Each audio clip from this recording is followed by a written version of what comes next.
Wake up and smile because it's the midweek edition of the breakfast show, AM Show on Joy News. There's something about Wednesdays that always gives me an extra kick in my steps.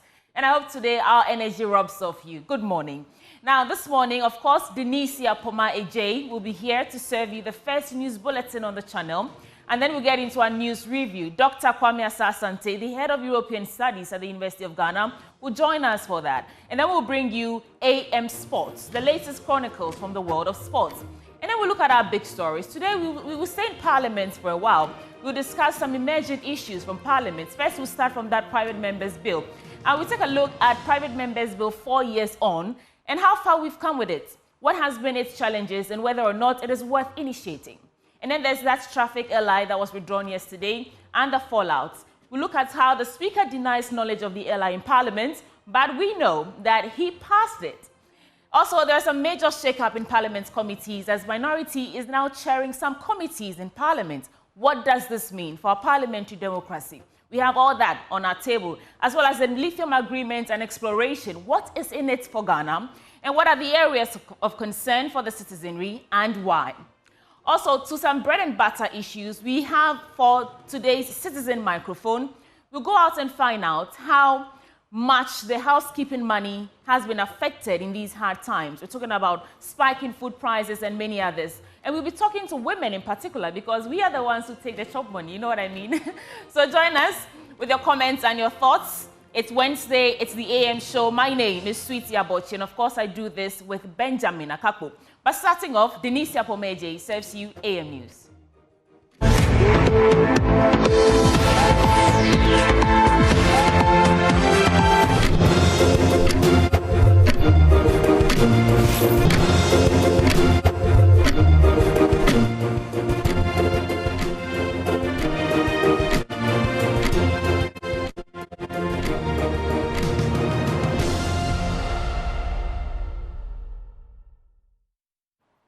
Hello, good morning. It's a wonderful Wednesday. My name is Denisia Poma Ej and I have the utmost pleasure of serving you AM News.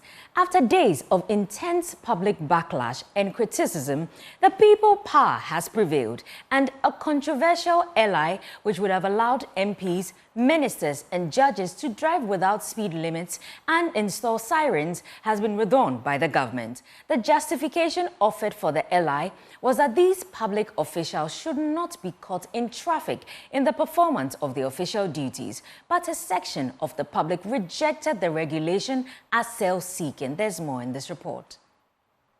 The controversial legislative instrument that would have allowed members of parliament, ministers to fix sirens on their cars and drive without speed limits would have matured into law on Friday. But the public has made their voice known, and it appears the government has listened. With less than 3 days for the L.I to mature into law, it has been withdrawn on government's behalf by the local government minister, Martin J. Mensah-Kosa. Mr. Speaker, I write to move that the Road Traffic Amendment Regulation 2024, which was laid on the Friday, 14 June 2024, be withdrawn. Mr. Speaker, this has become necessary based on extensive engagement with leadership. It is so withdrawn, Mr. Speaker. Regulation 2024 is hereby withdrawn. The minority now say a lot more L.Is that have been laid in the House, including that one that is seeking to regulate the prices of cement, must also now be withdrawn. According to Governor Kwame Agboja, that is also unpopular and the people have spoken against it. I don't think you knew this is not what we decided. It was the comment. I cannot repeat the comment that was made at conclave. So, Mr. Speaker, they have decided that an issue of national interest is not good looking on Parliament, especially government, and they have decided to withdraw it. Mr. Speaker, we have no business talking about it, but I can just remind them there are other L.Is that have been laid that the public is still not happy about. I will encourage them to withdraw those ones as well. Mr. Speaker, whilst the Minister of Trade is here, the L.I that he laid on cement is also not, the public is not happy. We also come and withdraw yours as well. Come and withdraw the cement L.I as well. Come and withdraw the cement L.I as well. And also, no speed limit. I mean, there's this social media thing, there is nothing like that before Parliament. There is nothing like that before Parliament. And so I thought maybe something was being done behind my distance. So I started calling all over, and all my directors said no, they have not seen anything like that. I have the responsibility of admitting many of these things. Sometimes they may elude me, but I haven't seen any such thing. That was false, because on the day that L.I was laid, the Speaker of Parliament, Alban Bagman himself, was in the chair, as our checks now indicate. Watch proceedings from 14 June when Alban Bagman was presiding over the House when that L.I was laid. So the Minister for Roads, Minister for Transport is called upon to lay that instrument. Yes, please. Mr. Speaker, they were consulting and we wanted to wait for them to come. And so, please, let the magistrate, please, let's engage him. I'm just told by the chairman of the committee that the concerns they raised have been addressed, so we can lay. We just hope that it doesn't become another controversy that, oh, we've laid it and public says who did it, we don't know about it. So, Mr. Speaker, once the chairman has confirmed that it's been addressed, we have no objection to we can lay it. Show me the provisions that we ask should be inserted. So, Mr. Speaker, it can be laid. Thank you very much. Thank you, Mr. Speaker. I rise on Order 64. Order what? 64. That we do not have the. Okay, we take note of it. We do not have the. I've taken note of it. I know the contents and I know the procedure. I wish you direct the bell is rung. But that's what the standing orders say. And I'm happy you have taken note. So if you could ask them to ring the bell. So yes, the writing will be done. Mr. Speaker. Don't detail it for me. I know it. Okay. So Mr. Speaker, it's 1 minute. You have my word. 1 minute past 2. Yes. So please, can you present the instrument? Table office, kindly do the writing. Let the bell be rung for 10 minutes. Road Traffic Amendment Regulations 2024. Honourable members, the Road Traffic Amendment Regulation 2024 is accordingly laid and referred to the Subsidiary Legislation Committee for consideration and report to the House. The Committee on Transport could support the Committee of Subsidiary Legislation with whatever material they have in order to enrich the report that will be submitted to the House. The public has now spoken in unison and government has listened.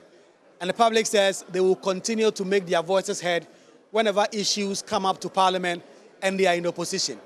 It is now the responsibility of government and Parliament to listen to the people, to consult and make sure that the business they transact here on their behalf really sits in their interest. Reporting for Joy News, Kweku Asante, Parliament House, Accra. Now, let's stay a while in Parliament, where intense disagreement among NDC MPs was on full display over a controversial lithium mining agreement. Now, the minority had on 2 occasions blocked the laying of the agreement, but it was successfully laid by the government on Tuesday. But the minority side had their differences displayed. Listen to Minority Chief Whip Kwame Gavins Agboja urging the second Deputy Speaker not to refer the matter to the Mines and Energy Committee, a committee which had John Jinapo as ranking at the time. Concerns about mining in forests, on water bodies and other things, just because they want it to be passed. Mr. Speaker, there's nothing in our standing order today that will stop us from allowing them to lay. But be assured, you will not be allowed to cajole anybody to lay a lithium agreement for anyone to go and mine in a reserve forest. Even if it will give us 10 trillion, we don't care. You'll be forced to do the right thing and make sure the environment is protected, not for you and I only, but for the future generations yet unborn. So we are not going to stand in your way of laying it, but the committee that this will be referred to. And Mr. Speaker, we are just about to approve the new committees under the new standing order. People have been attempting for this to be referred to a joint committee. Today, we are encouraging you to refer this to only the Committee of Lands, yes, and Natural Resources. This idea, yes, because this idea of this joint committee creates a problem. Mining has nothing to do with energy. Mining is a land and natural resource matter. So, Mr. Speaker, we were hoping that we will complete the setting up of the committees today before we make the referral. Those who are pushing for this to be laid ahead of time should know this will not be referred to Mines and Energy and Lands Committee. It must necessarily go to the Lands and Natural Resource Committee only. And we shall follow up to make sure that the right thing is done for this country. No one is allowed to mine, and then when we do this, and then the people are crying their communities, the parliament absorbs itself. It is our responsibility to approve the agreement and do the oversight of this, Mr. Speaker. Those are the only things I have to say before we go ahead. I do admit that there's a new standing order. And I do admit that there's been a transition. I am not challenging the chief whip of the minority side, and I dare not challenge him. If I have issues, I will discuss it with him personally so that we resolve this matter.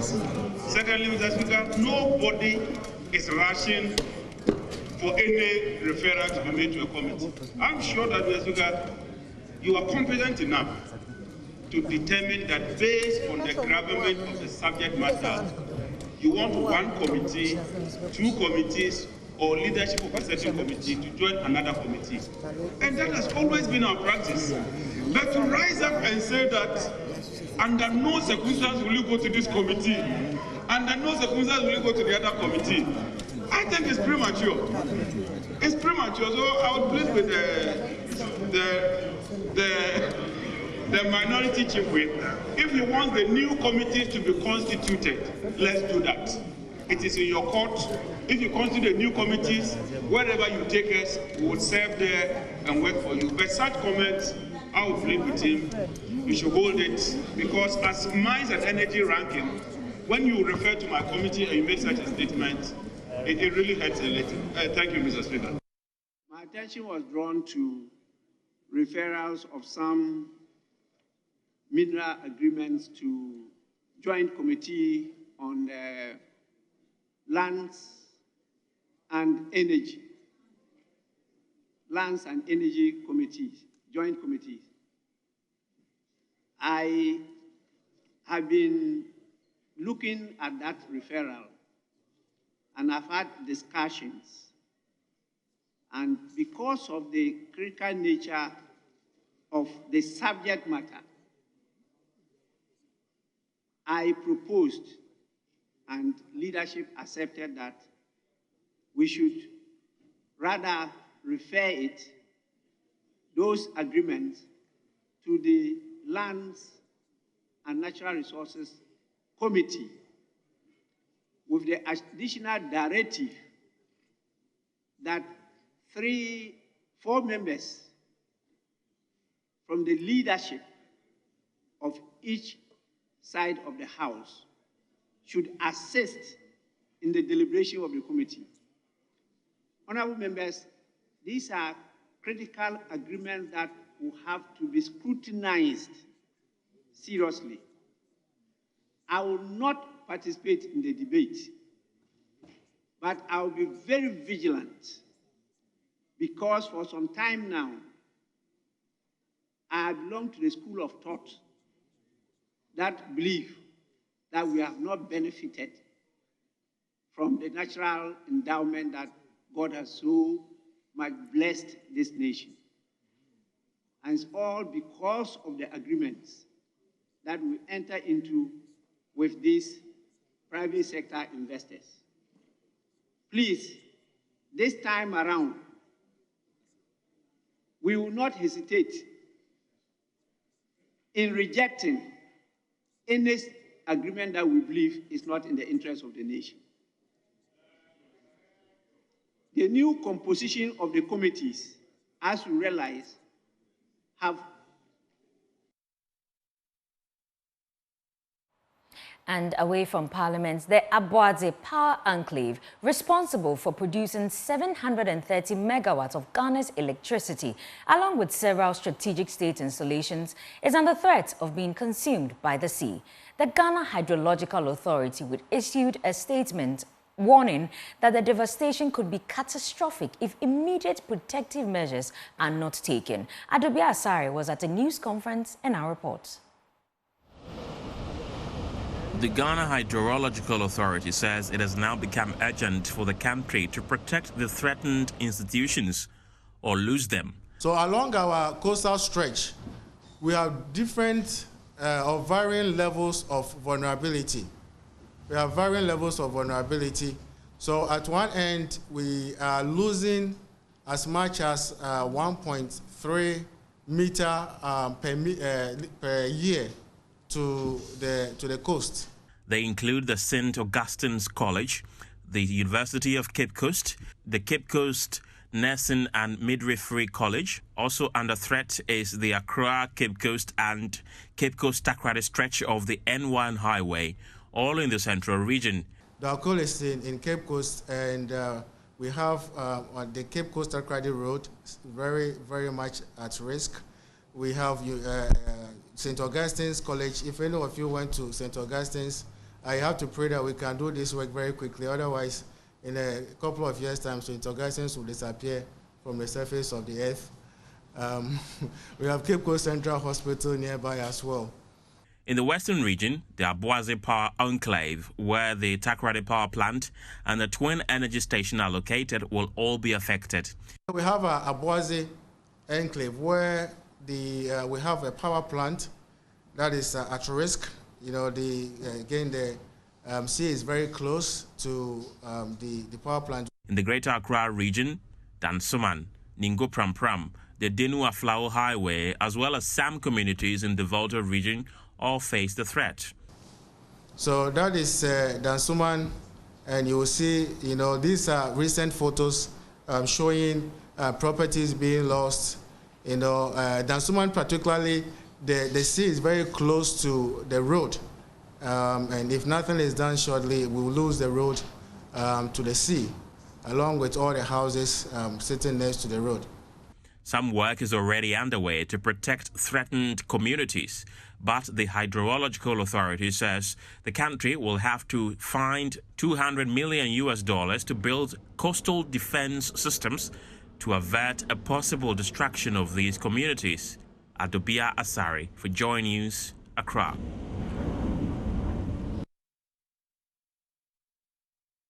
In a bid to promote sustainable farming practices and reduce the harmful use of industrial chemicals, the Center for Indigenous Knowledge and Organizational Development, CICOD, has trained peasant farmers in the Upper East region on how to produce organic weed killer using human urine. Albert Sori has more. The innovative approach utilizes readily available and natural resources such as human urine, salt, vinegar, and baking soda. These are measured in specific quantities and mixed into an acidic solution that kills weeds within hours after spraying. James Opuakwajo runs a youth development center which focuses on training young people in Techiman in the Bono East region to be innovative and see livelihood opportunities in agroecology. His center came up with the idea of making an organic weed killer using human urine. Urine is nothing that is harmful to us, but at least we need to handle that with caution. For instance, get nose marks, protect your hands with gloves and all those things, and you're good to go. With our system, we do not kill the microorganisms in the soil. Overall, we're not looking at just the physical or the monetary cost. We are looking at the benefit we get from the environment and then from the human health. So for instance, if I have to use 100 cedi to prepare my weedicide or weed killer, and that will save me costs going to the hospital, we feel it's better than spending 20 cedi to buy the synthetic weedicide, kill the weeds, and at the end spending billions in the hospital treating yourself. The Center for Indigenous Knowledge and Organizational Development, CICOD, took an interest in Opuakbojo's innovation and partnered with him to train peasant farmers on how to make the solution and use it to kill weeds on their farms. The training was conducted with a specific emphasis on women farmers to equip them with the knowledge and skills. Wilberforce Lati is the Deputy Executive Director of CICOD. We are in some discussions with the University of Energy and Natural Resources in Sunyani to see how we can, systematize this whole thing, try to bring the research component, look at the efficacy, look at issues around formulation and all that stuff. But basically, for the places that we have tried, it has had tremendous impact and effect. The major concern here is it is not exactly a pleasant activity for humans to be mixing substances with their own urine. Nonetheless, these farmers are willing to do it for the benefits and have hailed the method as a game changer in the promotion of natural farming methods. I don't see it to be uncomfortable because the urine in the process, the smell will go out. Then you'll be comfortable using it. Spraying it, you don't use it on the plant. If the weeds are around the plant, you plant them on rows. So you spray along, and those that are near or around the plant, you remove them. Use your hand and remove them. Locally, we have been using our urine for other purposes, which is not so harmful. So it will help us in a long way in reducing the cost of buying weedicide and also the cost of buying insecticide in the markets, which is very, very expensive. We've been training farmers on how to manage their soils well by preparing compost and applying manure, doing mixed cropping and all the other practices. But this training we've come to participate in is a game changer for me, especially the weed control in land preparation and in weeding or crop management as well. The use of human urine to produce a weed killer is also a cost-effective and environmentally friendly alternative to industrial chemicals which can pollute soil, water, and harm human health. As the Center for Indigenous Knowledge and Organizational Development expands this project with more research, it is expected to have a significant impact on the environment, public health, and the livelihoods of small-scale farmers in the Upper East region. For Joy News, Albert Sorry, Bolgatanga. And from Upper East, let me take you to the Ashanti region, where residents of Kumewu and Fomena are excited about the quality of infrastructure and health service delivery at 2 hospitals in the areas recently operationalized. The Setre, Kumewu and Adansi North District Hospitals, which together provide 240 beds, opened to the public few months ago after a 10-year wait. NMS Infrastructure Limited designed, built and equipped the British standard facilities for the 2 hospital projects. Ohim Interior of our health desk has been following the stalled hospital projects in the Ashanti region and has more in this report. NMS Infrastructure Limited was awarded the contract on 7 hospital projects, including Adansi North and Setre Kumewu District Hospitals. The district hospitals in Dodowa, Sekondi Takrady, Garu and Abitifi complete the list. The Setre Kumewu District Hospital started operations on April 15, 2024, while the Adansi North District Hospital commenced operations on November 6, 2023. Fred Su is Executive Chairman of NMS Infrastructure Limited. But this is also not just a centre for health, but a centre of employment. And I think that's where one of its greatest values lies. And what we in NMS are focusing on doing is delivering healthcare, education facilities, clean water, and jobs in agriculture. Residents traveled long distances for referral services or to receive medical attention in ramshackle temporary facilities until recently. They say doing this endangered their lives. Ama Afrakoma, a resident of Fomina in the Adansi North District, is one of them. My husband returned from UK and insisted everyone visit and rest at this British Standard Hospital. According to him, the hospital compares to what they have abroad. Even before I saw the doctor, I was healed just by the sight of the hospital environment. The hospital environment is very neat and clean, possessing a spirit of healing. All I can say is that may God bless the contractors for this beautiful edifice. Nana Ofori Ajamai, the chief linguist for Adansi Hini, says the operationalization of the Adansi North District Hospital will stop needless deaths linked to referrals to the Komfanochi Teaching Hospital or Bekwai Hospital. According to him, the new Adansi Hospital is better built. Hospital Yabe, Abama Adansi Mine, Abama Sante Mine, Abama Ghana for. The benefits from this new hospital are enormous. It goes beyond Adansiman. We used to patronize a clinic in the absence of the hospital. We are then referred to Benito and then to either Bekwai or Komfanochi Hospital. Patients, many a time, die on their way during such referrals. Those of us coming from Tebeso, Bojisango, Abosamso are happy this new hospital has been opened in Fomina. I think the Fomina hospital looks better than the Komfanochi hospital in terms of design. For a moment, one may assume you've entered an airport, but it is a hospital. The Adansi North District Hospital has since seen 2,100 hospital admissions, 470 deliveries, including 150 cesarean sections, and 228 minor and major procedures. Dr. Abena Yorsin is the medical superintendent. We've done about 2,100 hospital admissions since inception, a total of about 470 deliveries. And out of that, about 350 were vaginal deliveries. We've done cesarean section of almost about 150. We've also done other surgeries in total, other major surgeries in total, 209 minor surgeries.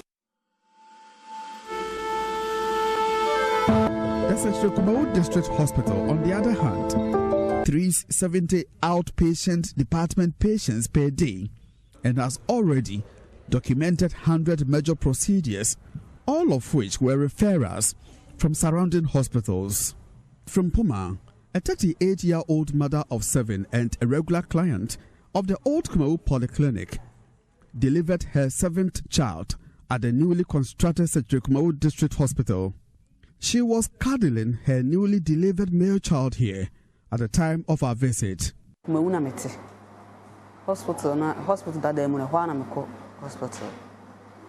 I am a client of the Old Kumewu Polyclinic. 4 of my children were delivered there until recently when they opened this new hospital.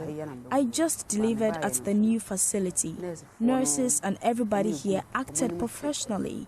It is safer to deliver here than the old hospital which lacked space. This place is very neat. Her account is supported by the mother of 3, Dora Ajay, who thinks the neatly built hospital could compare many women to give birth. This hospital looks nice. The more emphasis you place on this modern facility, the more tempted one will give birth here. The Health Minister, Dr. Bernard Okoboy, has commended NMS Infrastructure Limited for the provision of quality infrastructure. It was a design, construction, equipping that came with its funding. It has all the ingredients of a fit-for-purpose primary healthcare facility, which means that almost everything that must be done when it comes to the basic things in health can be handled here. Medical Superintendent of Sechikumawu District Hospital speaks highly of the link between quality infrastructure and healthcare delivery. What we have here is a 120-bed capacity hospital. You know, we were in a polyclinic where we have roughly 40 beds, but even that, the beds were so close that it was so uncomfortable for patients and staff. Staff are now more comfortable, the space, talk about privacy for the patients, all those things have improved significantly. And you look at the environment, both external and internal environment, I think it's something that people talk about a lot. This is, a great work that has been done here. Meanwhile, authorities at the Kumawu District Hospital have scheduled the month of July for free surgical care for clients. For Joy News, Ohime Interior reporting.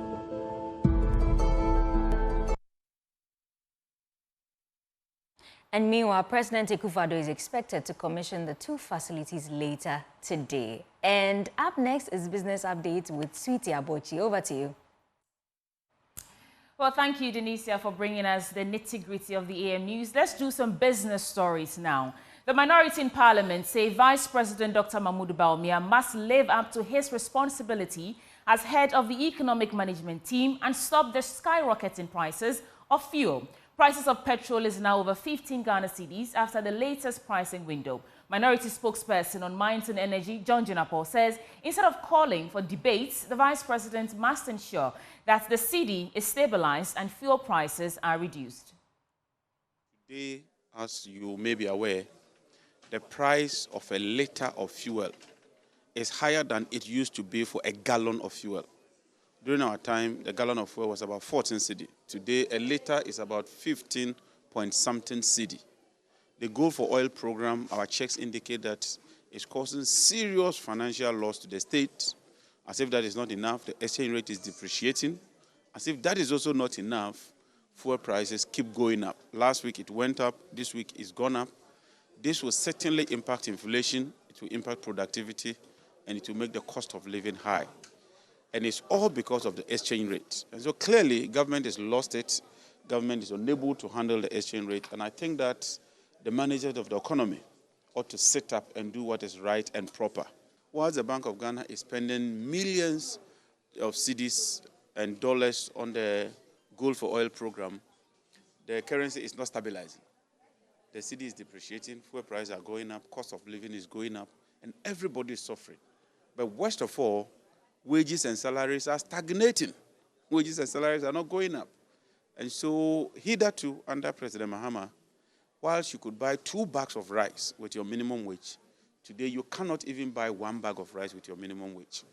The managers of the economy have lost it. And I think that Dr. Bawumia, instead of calling for a debate, he should rather spend some time to concentrate on managing the economy. Because the cost of living is going through the roof. We cannot continue like that.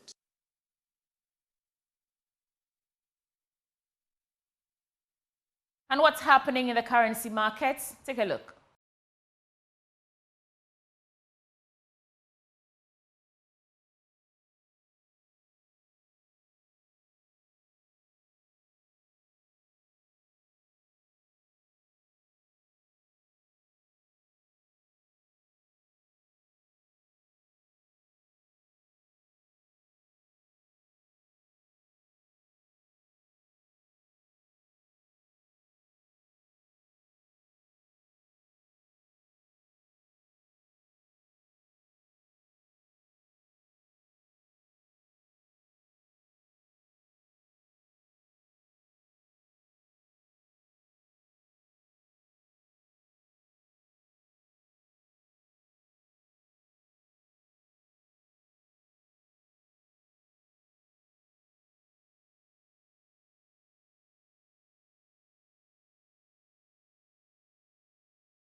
And that's it for business updates. Back to Denicia Pomeje. Denicia, who's coming for news review? Oh, Dr. Kwame Asasante is joining us for news review. He's political scientist and director, Center for European Studies at University of Ghana, Legon.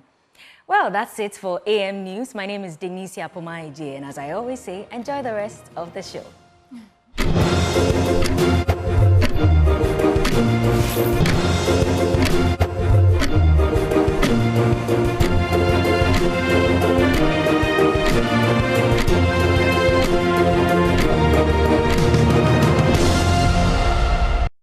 Welcome aboard the news review segment on the AM show. My name is Sweetie Abochi, and of course, Benjamin Akakpo is here in the studio with us. But a gentle reminder that this segment is always brought to you by Endpoints Homeopathic Clinic, and they're offering free prostate screening and free female fertility screening at their various locations. Here in Accra, you can find them on the Spintex Road, opposite the Shell signboard. In Kumasi, Kronuma Buenya, behind the Angel Educational Complex. In Takrady Anaje Estate, in Tema Community 22. In Techiman Hanswa, in Esiama in Zima, and you can call them on 0244-867-068 or 0274-234-321. Endpoints Homeopathic Clinic, the end to chronic disease. How are you feeling, Benjamin Akakpo? It's the middle of the week. Yeah. I'm feeling however people feel on Wednesdays. I have extra kicks in my steps, so. You have a what? Extra kick in my steps. I see. Yeah. Maybe it's midweek. You got a jab in the arm. It's closer to the end of week. You got a shot in your arm, eh? Oh, I didn't. A what? Oh, no, let's go down that road. No, you got a shot in your arm. No, I didn't. I'm just excited because it's not really Monday. You know that Monday has a feel.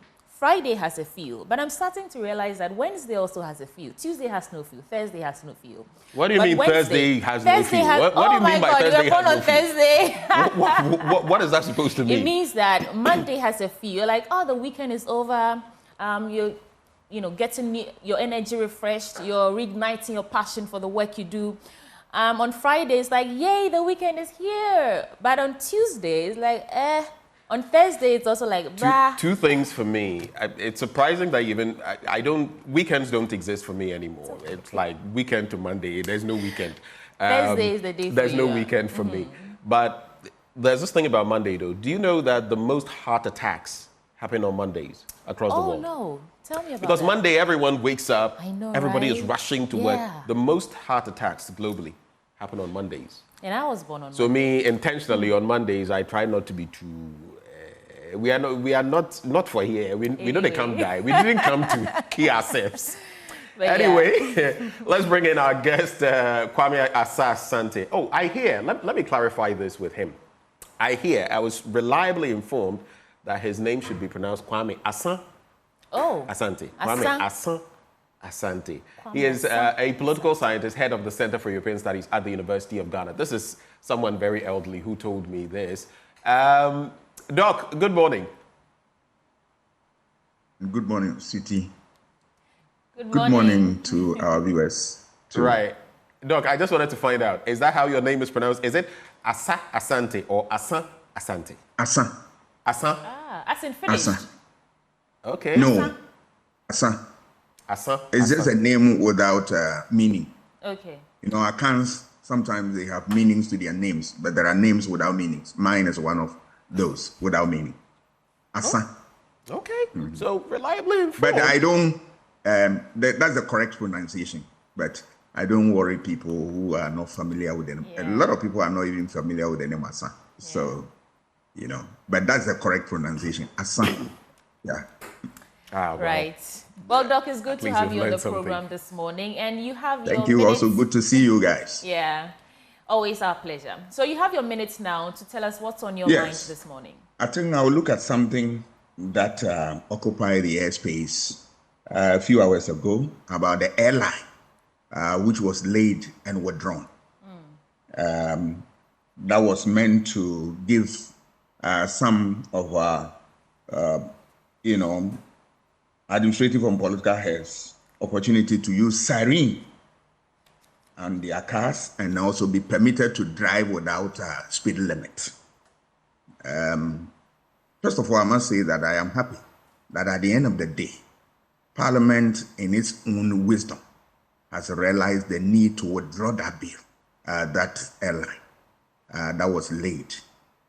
But it's also unfortunate, if I may say so, that we're going to lay an L.I.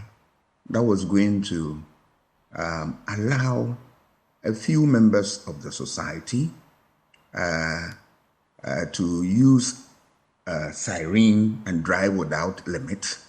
My worry is not per se the opportunity that was going to come with the L.I, but I expect that Parliament is nothing but the true representation of our people, and that what we feel, they must also feel it and then express it. Remember, MPs have a number of functions, but one of their functions is that they are representative of their people. They represent not only our interests, but our problems, our aspirations, and the like. So, over the years, we have seen how difficult it is to use our roads because there's traffic congestion all over. It is true, to be fair to governments we have had, they made attempts to, redesign our roads and all that. But effective solution to the problem, they have paid lip service to that.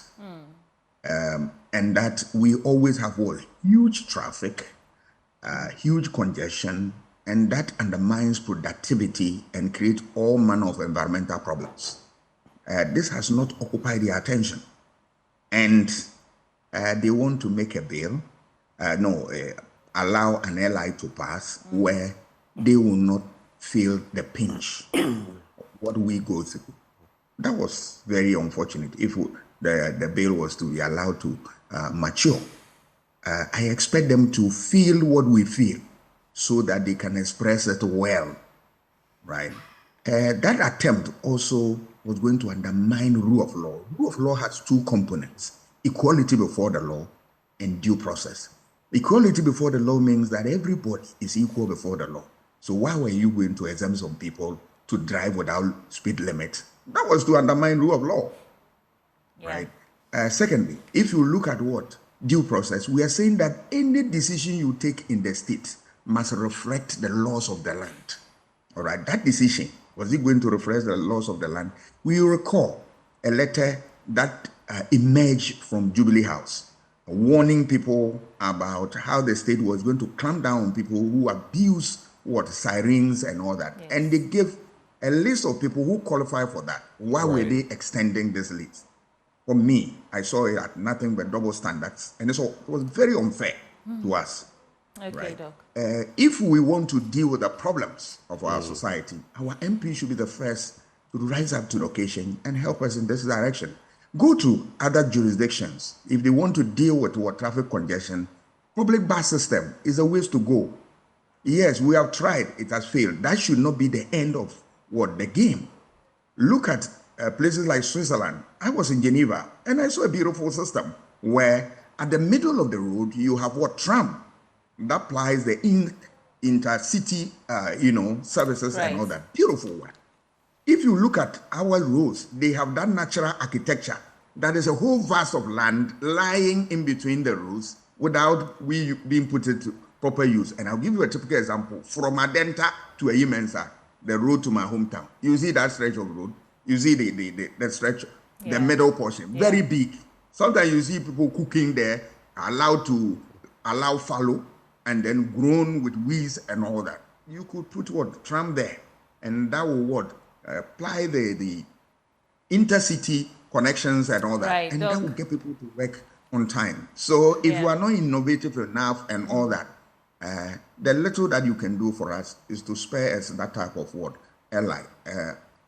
It was very unfortunate that they took even that decision. And what is more is that they all agree, both majority and minority, agree to allow the bill to go through. And then when they saw the public reaction and minority checking out, that was more of a double standard. Anyway, and I was not happy with that. We do have to get into At the end of the day, they've learned their lesson, but going forward, we want them to deal with the problems that we confront us head on without they should be part and parcel of the problem so that they can be part and parcel of the solution. That's why we put them there. Any other thing, we will not accept that. Thank you so much for those thoughts. Passionate, I must add. So let me start with the Daily Guide newspaper. The stories on the front page say Nana launches $8.1 billion SME Go program, that is Growth and Opportunity Program. Bawumia appointed to lead Ghana Bupeura. And NDC MPs fight over lithium committee. That happened in Parliament yesterday. IGP Parliament pledged commitment to democracy. Man 27 rapes woman 62. I heard that story on the radio yesterday and I was really appalled. But let's get into the stories. I'll do three quick big stories here. And well, then any rape is appalling, whether the person is 80 this 27-year-old man dragged a 62-year-old woman from her home to the back of the house and raped her. And I'm just saying that any form of rape, you know, it's just molestation or whatever is appalling, regardless of, but I guess. Right. So this story about Nana launching the $8.1 billion SME Go program says that that's the latest in its decision to launch the SME Grow and Opportunity Program. The President Akufo-Addo said the new program is aimed at boosting Ghana's economic landscape, and it's a comprehensive program backed by a substantial $8.1 billion funding package and aims to support small and medium-sized enterprises, which are pivotal to the nation's economic prosperity. And in his speech, the President emphasized the critical role SMEs play in Ghana's economy, highlighting that they constitute 92% of businesses and contribute 70% to the GDP. The IGP and Parliament pledged commitment to democracy. That is still on page 3 of the Daily Guide newspaper. The Inspector General of Police, Dr. George Akufu-Dampare, has pledged the commitment of the Ghana Police Service to the country's democratic governance system. And Mr. Dampare made the pledge when some members of Parliament presented the democracy cap to him and the police administration at its headquarters in Accra yesterday. And quote, he says, "I will liken our democratic dispensation to a building. As a country, since independence, we've had 4 different buildings, the first, the second, the third, and the fourth republics. 3 of these buildings collapsed, and we have the 4th building now, which we have been able to manage and maintain for 31.5 years.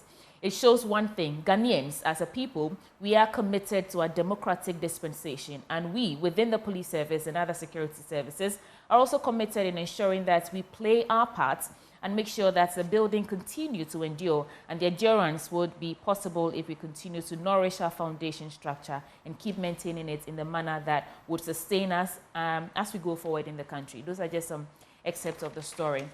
Away from that, there's this story about NDC MPs fighting over the lithium committee. Now, we just excerpt. On the floor yesterday, Kwame Govins Abuja, the Minority Chief Whip and MP for Adaklu, and his colleagues from Yape, John Jinapo, and Tamale Central, Hassan Saibu Suini, essentially argued over the House Committee the mining leasing agreement should be referred to. So the Minority Chief Whip, who sets the tone, said there should be no attempt to sidestep issues as the 2 agreements needed a thorough review. Quote, "We have since made our issues known, Mr. Speaker. As we said the day before, Friday and yesterday, these are major agreements that can have an impact on the economy and mining in this country. So what we are calling for is a situation where when these agreements are referred to the appropriate committee, there should be no attempt by the side or opposite side, or referring to the majority, to railroad or to say that they are rising and should ignore issues about the concerns about mining in forests, on water bodies and other things, just because we want this to impact us." And then there's that story here about the man who's 27 raping the 62-year-old woman. And it happened, let me just get a brief of that. So the 27-year-old man is in the grips of the Samraboy Divisional Police for allegedly raping the 62-year-old speech-impaired woman, popularly called Anterita or Araba, at Mempasem in the Amenfi West municipality of the Western region. This is just, well. Then one last story before we come to you, Doc. I'll do the story about Sunyani Market's woman case, and Assembly appeals for out-of-court settlement. So the Sunyani Municipal Assembly, facing a court suit over the eviction order issued to market women for a new markets project sponsored by the World Bank, has appealed for an out-of-court settlement to prevent project delays. And the scheduled hearing of the case is on July 16, that's today, I think, at Sunyani High Court 3 did not proceed as both parties were directed to reach an agreement and present their positions for court adoption. And a new date of July 25th has been set for both parties to finalize their proposals for potential adoption of the court to facilitate the out-of-court settlement. Those stories, Doc, for your reflections. Start with the pledge by the IGP to support democracy through thick and thin. I am with him. And any human being in this country or outside this country who believe in Ghana and want to support democracy, I am with you. But let's look at it this way. If you read the U.S. State report on human rights, you read gory tales of human rights violations by the police since 1992, and it still continues. And I will urge everybody to Google and find out that report, what is in that report. People who go to the police and they are abused, their rights have been trampled upon by no less persons than the police. They are all captured in that report. And this brings our human rights report or record down. So if you look at democracy, one of the tenets of democracy is what?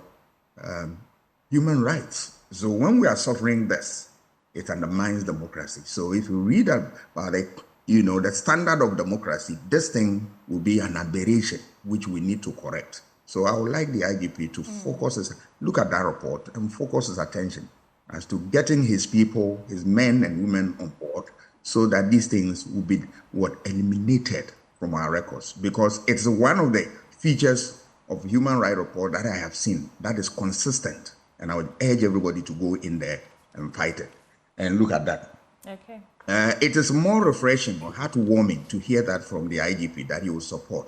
Because if you look at what the IGP said, you juxtapose that on what Mr. Francis Poku said in recent times. Then we need to do a lot, because then our democracy is on the threat. Look at even our neighbors, all right, what they are going through in terms of democratic reversals, where people don't want democracy anymore. They want to go back to what? The old order, which you and I do not support.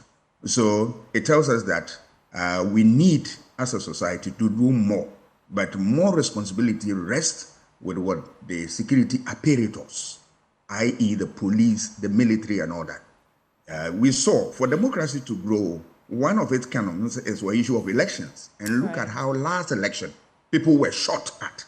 And up to date, they have not found any justice. Even for people to talk about it, you hardly hear this. And that, for me, is unfair. And these are the evils that rear their ugly hairs in democracy. So if you really want to deal with this problem, you must look at it all-encompassing and make sure that all the evils are rid off from this system, so that we have a democracy that will stand the test of time. Right. Ben, should we get to your paper now? Well, I'll do the Ghanaian Times newspaper briefly, but I'll start from the back page. Dualization of Ahinema Kokobeng Ariankwanta Road begins. Then, we've not taken decision on precautionary spillage of dam. That's according to the VRA. We also have President launches 8.2 billion Ghana cedi deal for SMEs to provide financial technical support for small businesses. Local government minister withdraws controversial road traffic L.I. And second phase of Echebi-Lamte interchange to be completed by September. That interchange has taken forever. But like I said, I'm starting from the back page. Work on the dualization of the Ahinema Kokobeng Ariankwanta Road in the Ashanti region has begun following the cutting of a sod on Monday by the President Nana Dankwa Akufo-Addo. The 20-kilometer stretch is being executed by Kofi Job Company Limited, with the implementing agency being the Ghana Highways Authority. It is part of the National Route 10, which stretches from Obuasi Junction to the Western region, all the way to Paga in the Upper East region. The President indicated that on completion of the road congestion on the stretch, it would be, quote, a thing of the past. Road congestion on the stretch would be a thing of the past, as it would cut down travel time. Then on the spillage, because of course all of us are concerned, we don't want a repeat of that incident. The Volta River Authority has started its annual sensitization engagement to deepen public education in communities in the lower Volta Basin of the Akosombo Dam in preparation for a precautionary spillage when the need arises. Now, the annual sensitization workshops, which took place in the North, South, and Central Tong districts, would continue to the Keta municipality and Anglonga district in the Volta region and the Adan East area in the Greater Accra region. You know that most of these places were affected by the last spillage. And I've heard it said that this time the spillages would be done in small batches over a spread of time.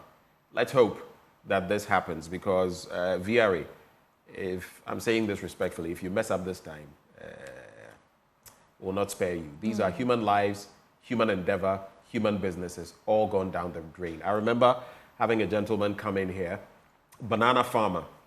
They lost practically everything. What happens to such people? What happens? Then I'll get into that story on page 12 and page 20, talking about the Ghana cedi. So let me start from page 12. I'll go to page 20 very quickly.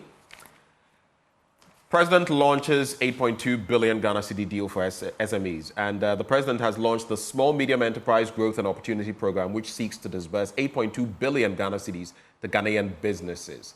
The program, an initiative of the Ministry of Finance and Trade and Industry, has been designed to achieve results drawing from lessons of past programs and challenges faced by SMEs in the country. It prioritizes coordination between participating institutions such as the Ghana Enterprise Agency, Exim and Development Bank Ghana to ensure the targeted delivery of financial and technical support across the whole spectrum of Ghana SMEs. I like programs like this one. Question, why now? How many months to elections? And a lot of these programs, I like that it talks about learnings from the past. These programs oftentimes are poorly targeted. They are political. It is our taxpayers' money that often ends up in certain areas. And oftentimes, like with Maslow, where there are supposed to be repayments, a lot of people don't even pay back because a lot of them are politically aligned. So when I hear of these programs, it sounds good, 8.2 billion. But in the end, do we get value for our taxpayers' money? The final bit I'll look at is on page 20, and I'll sew it up. Fitch Solutions projects positive outlook for Ghana cedi. At least as of now, with the hundreds of millions that have been pumped in, we're still not seeing that. The cedi still trading to the dollar over 15 cedis, to the pound over 20 cedis as of today. Now, the Ghana cedi is expected to recoup some losses against the dollar in the coming months, Fitch Solutions has revealed. According to the London-based firm, this is due to improved investor sentiment, higher dollar inflows, and easing external conditions. It goes on and on. You can check out details of that story. But like I said, we are not seeing the boons yet. And the central bank, thankfully, has its hands tied.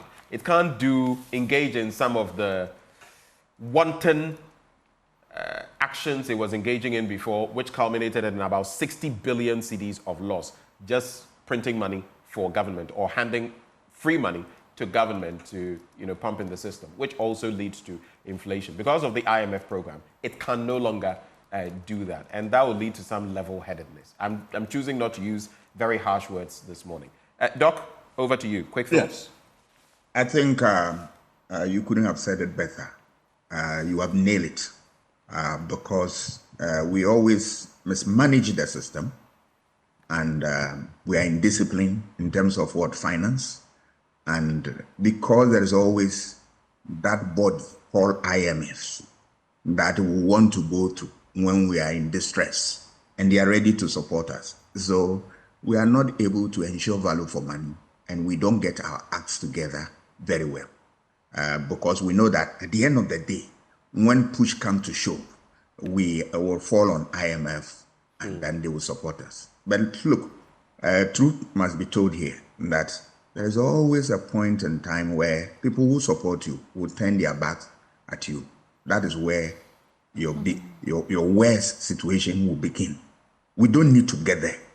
We need to get the basics right so that at the end of the day, we are not caught in that quagmire. That's all that I can say.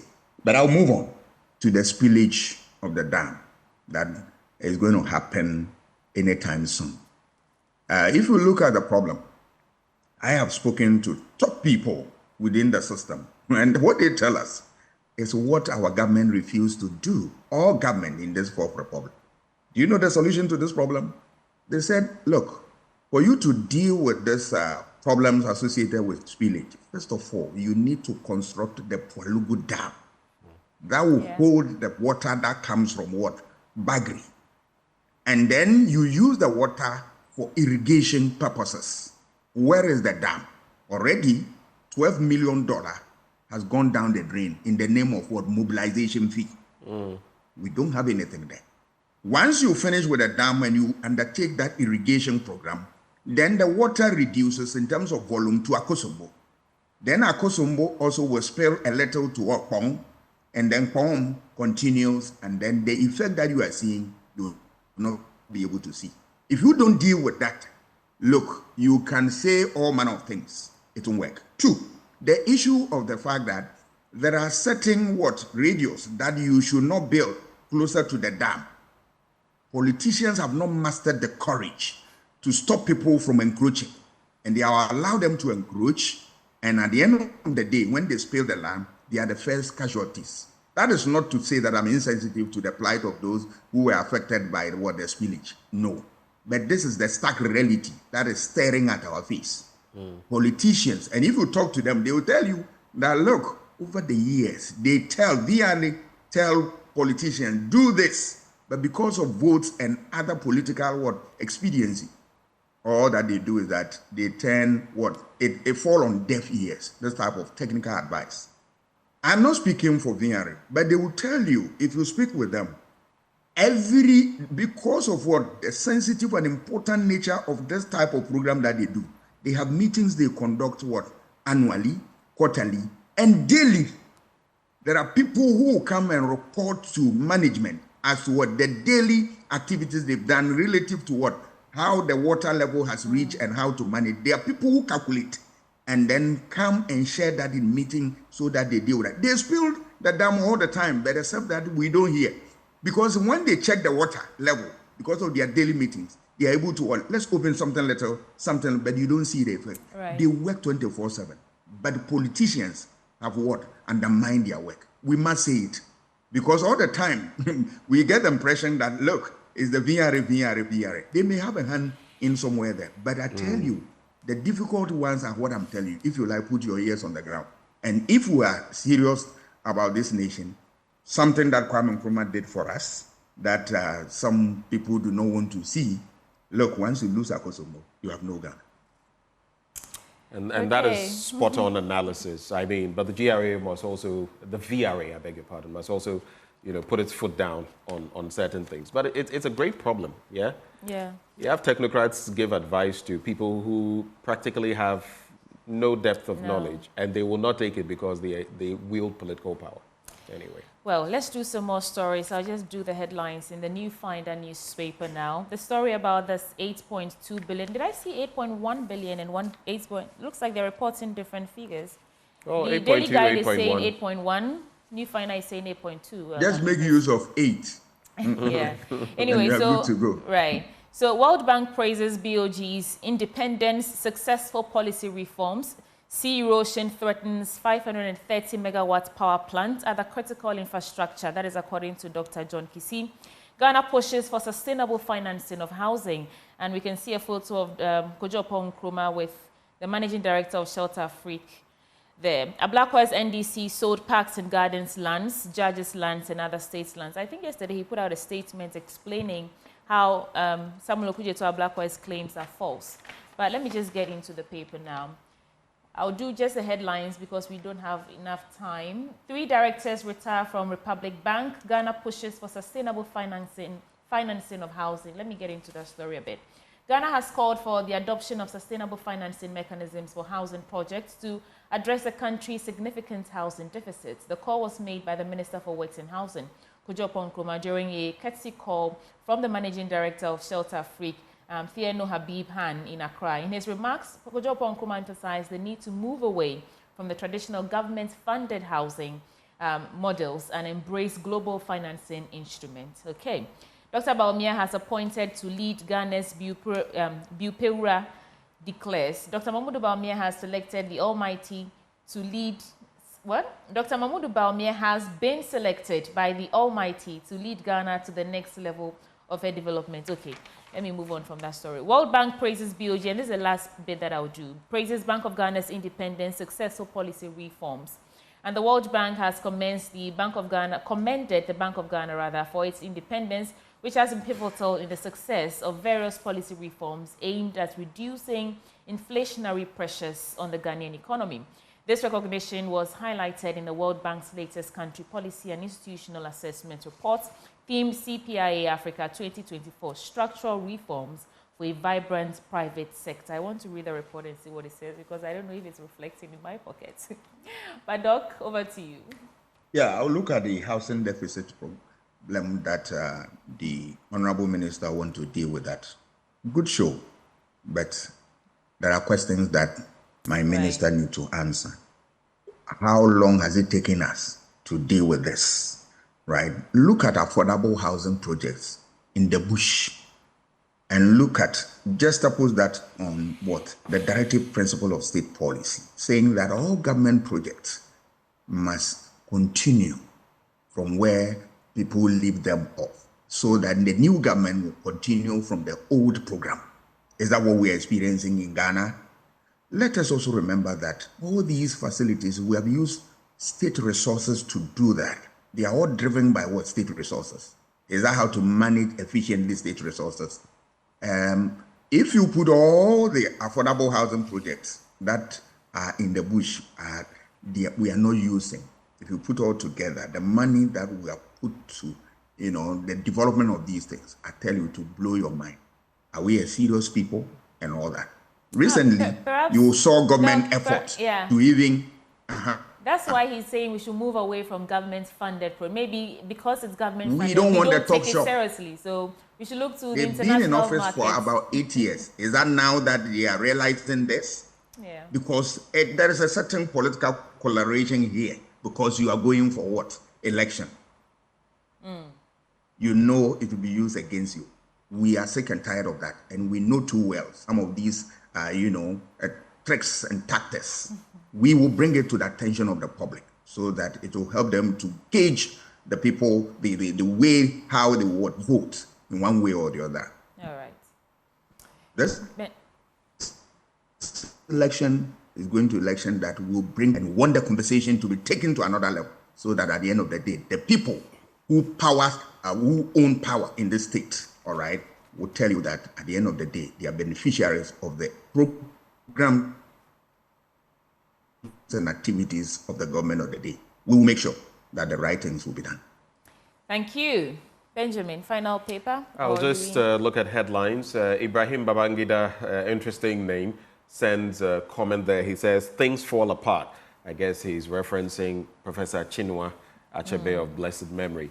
The Ghanaian publisher, Badea, calls for greater Arab Africa Financial Corporation. Mahama sold state capture lands. That's according to the Ghanaian publisher. You can check out details. Jinapo exposes Ablakwe's hypocrisy.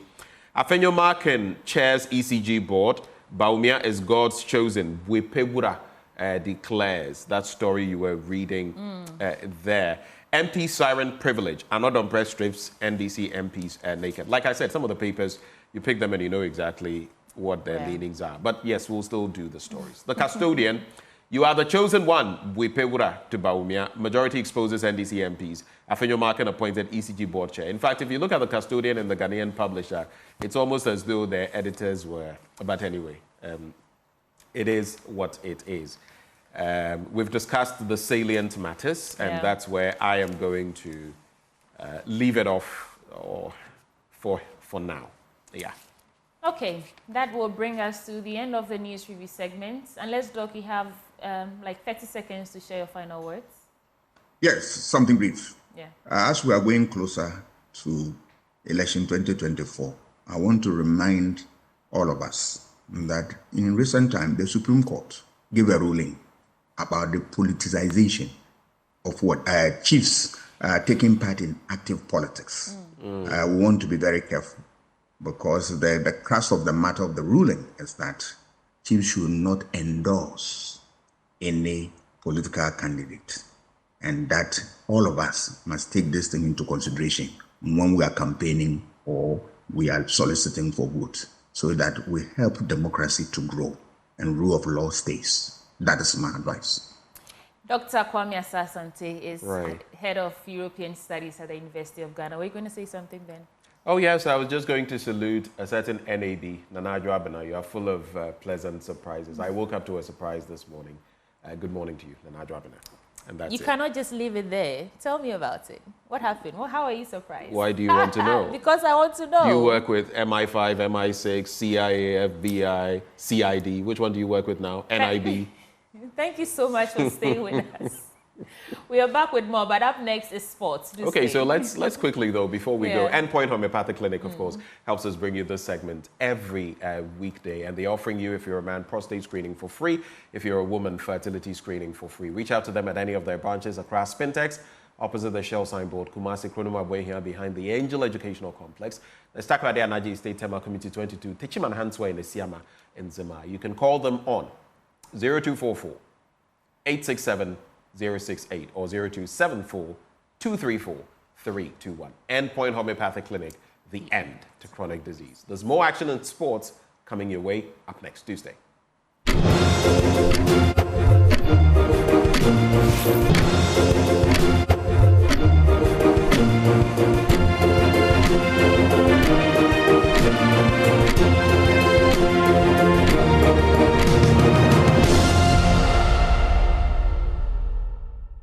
Time for sports on the AM show with me, Haruna Mubarak. And we are 9 days away from the start of the 2024 Olympic Games in Paris.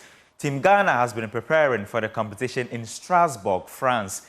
8 athletes will represent Ghana in track and field, swimming, and high jump events. The team's media officer, Willie Graham, who watched the team train, believes the athletes will leave no stone unturned in their attempt to deliver at the Games. He spoke to my colleague, Razak Musbao.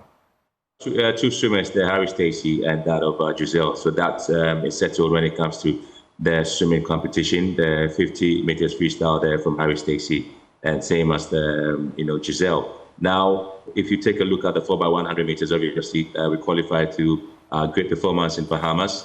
Now we're going to have Abdul Rashid Samimu, who's going to do the 100 meters. He's going to do the same together with Benjamin Azamati. And so we also have Rose Yeboah doing the high jump for Ghana. So this are the event Ghana is going to be competing at the Olympic Games this year. Do you think? Well, when it comes to, you're talking about medals, obviously, it will be down to the individual performances of the athletes. Of course, if you take a look at the World Athletics and look at the rankings of every athlete there, the timing of those athletes in terms of their individual performance should be able to tell us exactly what we should expect. But I always tell people that when it comes to the Olympic Games, because it's an individual sport, a lot of things come to play. Psychologically, you need to be in your A game before you compete. Nutritionally, you must be in good form. And even the weather condition there at the Games Village can also play a part in terms of how you perform or how you get ready for competition. So for that, there's a lot that works out for athletes or that doesn't work out for athletes. So speaking to the flag bearer, John Paul, he makes it clear, Joseph Paul makes it clear that, listen, we don't want to put ourselves under any pressure. We're just going into the competition to enjoy, and of course we also understand we need to perform. So there's nothing that is stopping them from performing. But then they're not going to set unrealistic targets for themselves, but they're going to take the entire process one day at a time. And then when they get there, they believe that they can do it.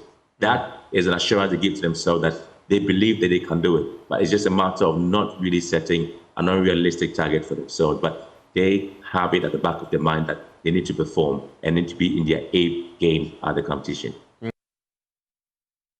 To football, and the Accra Sports Stadium will host a historic encounter tonight as Hearts of Oak and Asante Kotoko square off in the Maiden Democracy Cup. The highly anticipated clash is part of the celebrations marking the 30th anniversary of Ghana's parliament. There's more in this report by Lawrence Baidu.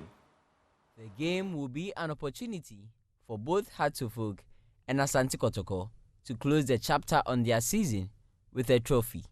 The Cup is an initiative by the Parliament of Ghana to celebrate 30 years of parliamentary democracy. Kotoko are already in Accra for the third meeting between the two sides following their meetings in the 2023-24 Ghana Premier League season. Speaking at the press conference ahead of the game, Hearts head coach Abubakar Ouattara and defender Kelvin Osei-Sibe are confident of the team's chances against the Porcupine Warriors. We have the team. Hearts of Oak have a team. The players, we have the young players, we have the new players. If they are playing the first time in the Premier League, bring it. We're starting, we are the first step, we are going to the second step. Manchester City, Guardiola makes 7 years before he won one cup in Europe.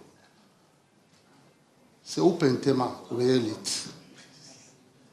What do you say? I have confidence with our boys. No problem for that. It's not. Tomorrow is tomorrow. When you talk about House of Folk, it's about the supporters. Supporters in the House of Folk and House of Folk.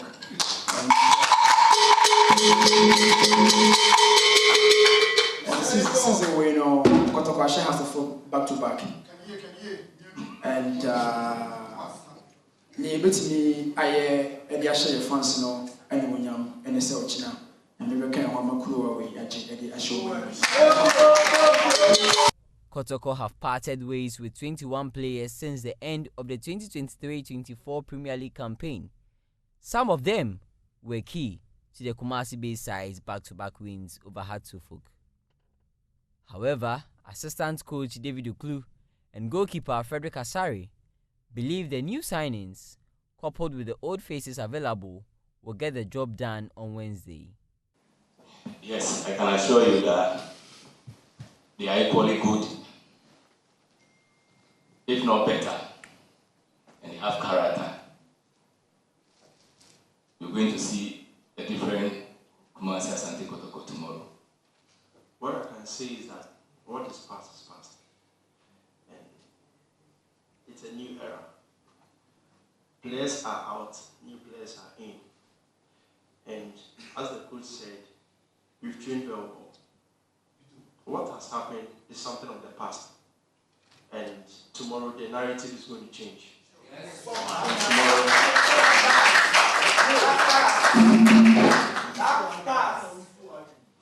From tomorrow, the narrative about us winning the cup is going to change. Because we believe in the technical team, we believe in ourselves, and we have the able supporters who are also going into this game. I can assure you that it's a big win.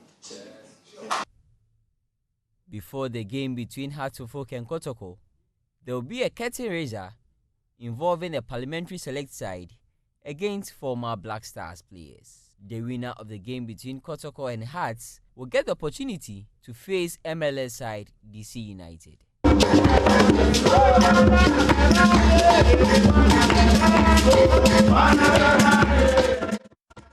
And that's your sports on the AM show. My name is Haruna Mubarak. Have a good morning.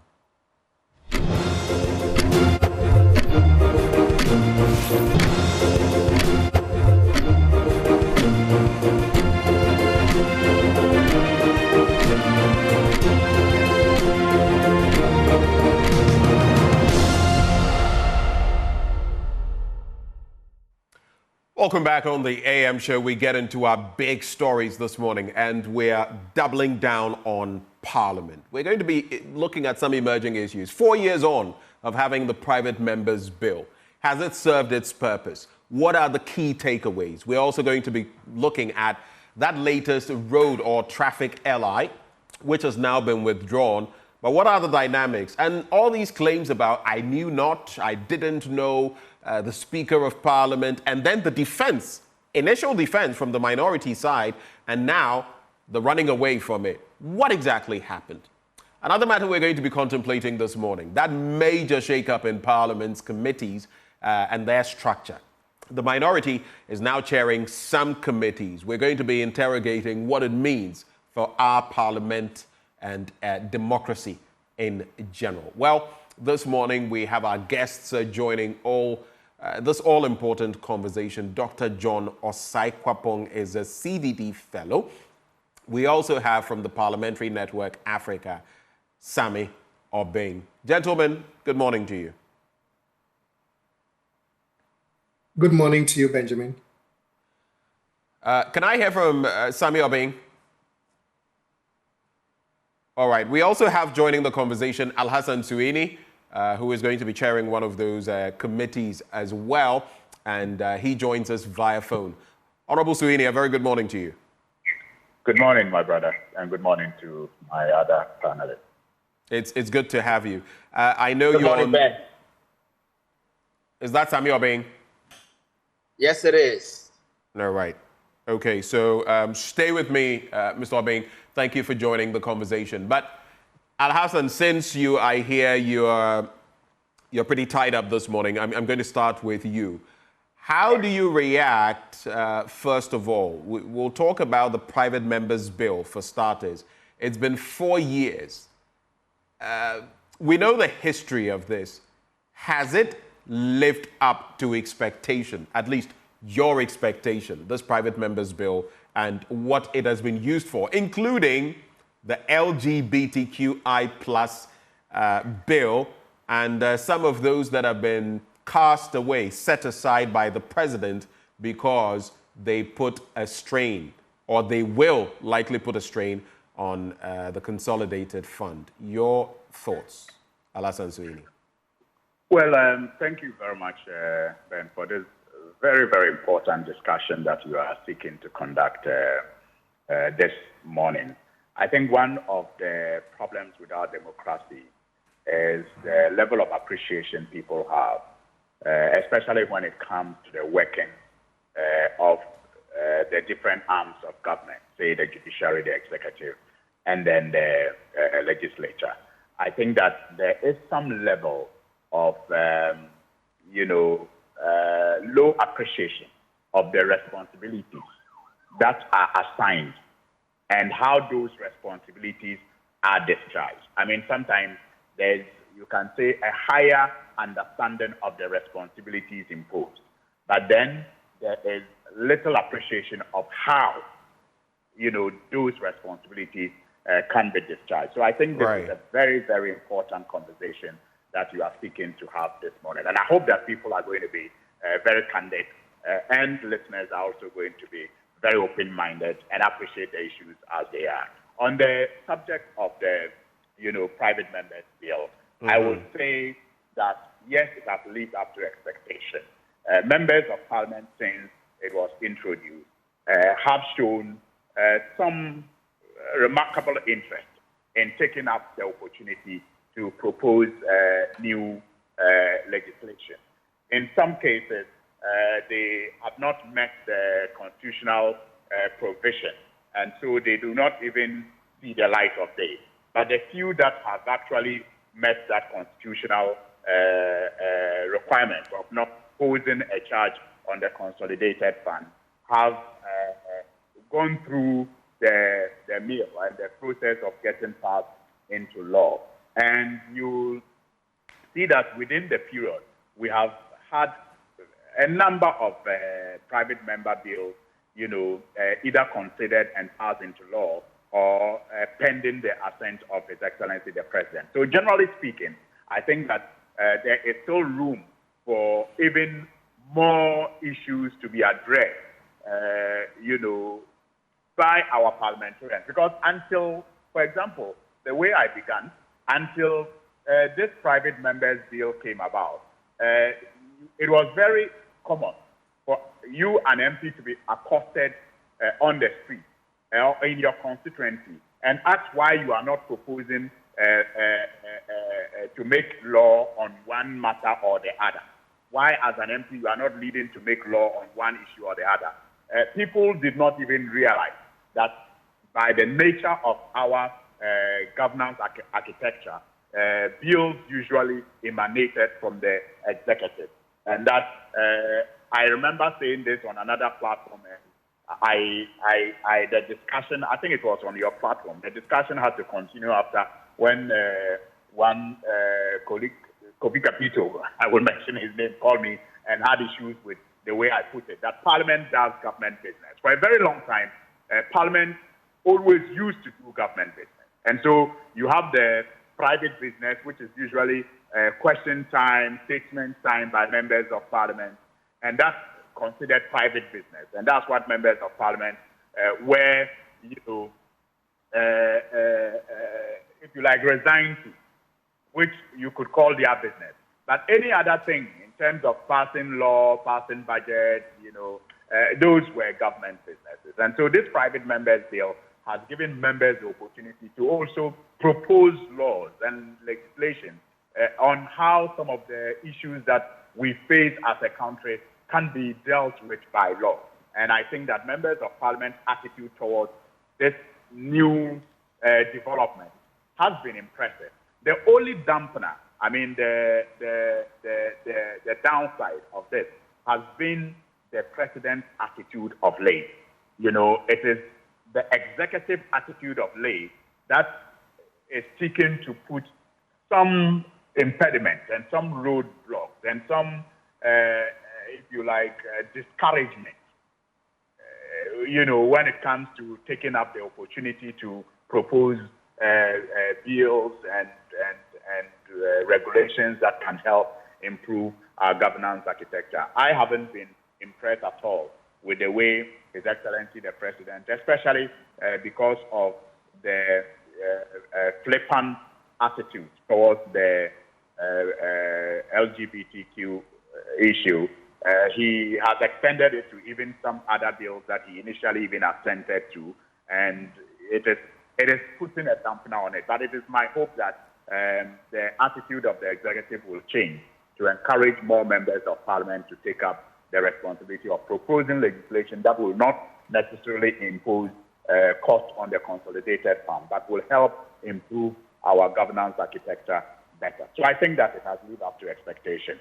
The only downside is the attitude of the executive now.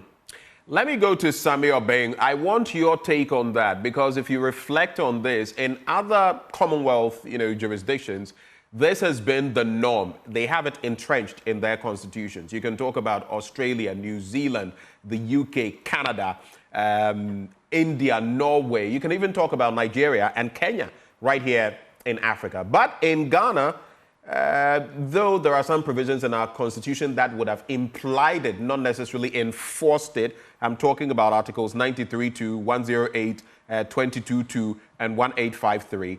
Then you have the obstacle that was posed by Article 108A of the Constitution in terms of enacting private members' bills.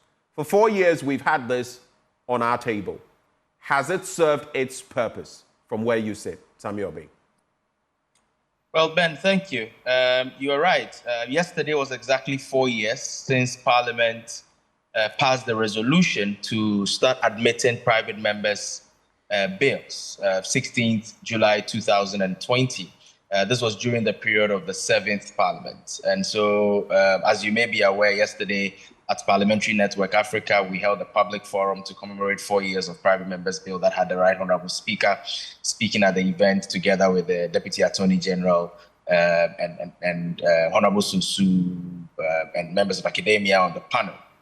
Now, during this 4-year period, there's been a lot of interesting happenings within the space, and it will interest your viewers to note that over the period, apart from the first private members bill that passed during the period of the 7th Parliament, and that was sometime in December of 2020 before Parliament went, that Parliament was dissolved, which was the Road Traffic Amendment bill as a private members bill. In this new Parliament, there's been 24 legislative drafting instructions, which means that 24 ideas for private members' bills have actually been brought up by members of Parliament, out of which 10 have been completed and presented to Parliament and referred to various committees, and 5 have been passed. These 5 do not have, all of them have not been accented to by the President, and we know the backstory to that. But we've had some that have already been accented to by the President. The private members bill that is decriminalizing attempted suicide has been accented to by the President. The private members bill there were two private members' bills on abolition of death penalty. One has been assented to by the president, the other has not. Of course, these two are very related. So to have the president sign one and say, I'm not signing the other, because of X and Y reasons, was also a very interesting angle. The witchcraft one has not been signed to by the president. The other one on abolition of death penalty, criminal offences amendment, the Armed Forces Amendment Bill has not been signed by the president. And then, of course, the Proper Human Sexual Rights and Family Value as bill. So these are the statistics when it comes to private members' bill. What this means is that if in 4 years we've had members of parliament who for over 30 years could not propose private members' legislation because people had a very narrow reading of what Article 108 portends for legislators making laws, and yet in 4 years have been able to have 24 legislative drafting instructions. That is a very, very, very positive thing. I recall that prior to this starting, a lot of us were asking the questions around whether the structures were in place, whether Parliament had the right drafting offices and staffers to be able to support members of Parliament to do this in 2020 when we're discussing the 2019-2020. Some of us were quite skeptical, but Parliament have shown that they have at least one. Hello, Samuel Bing. Parliament has shown that when push comes to shove, they have what it takes to be able to put in place the right measures to kick this off. So it has started brilliantly. Members of Parliament have embraced it. Of course, some members of Parliament have embraced it more than others. But just like any legislative practice, you don't expect all members of Parliament to be champions at everything.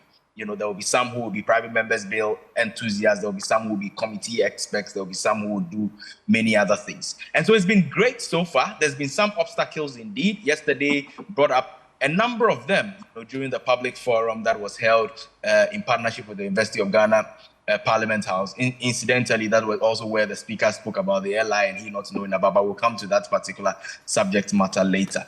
But general assessment is that it's been a great 4 years. It's been fraught with challenges, but I consider these challenges as challenges that, when surmounted, can help strengthen the parliamentary practice and our processes around private members' legislation, including the issues in court.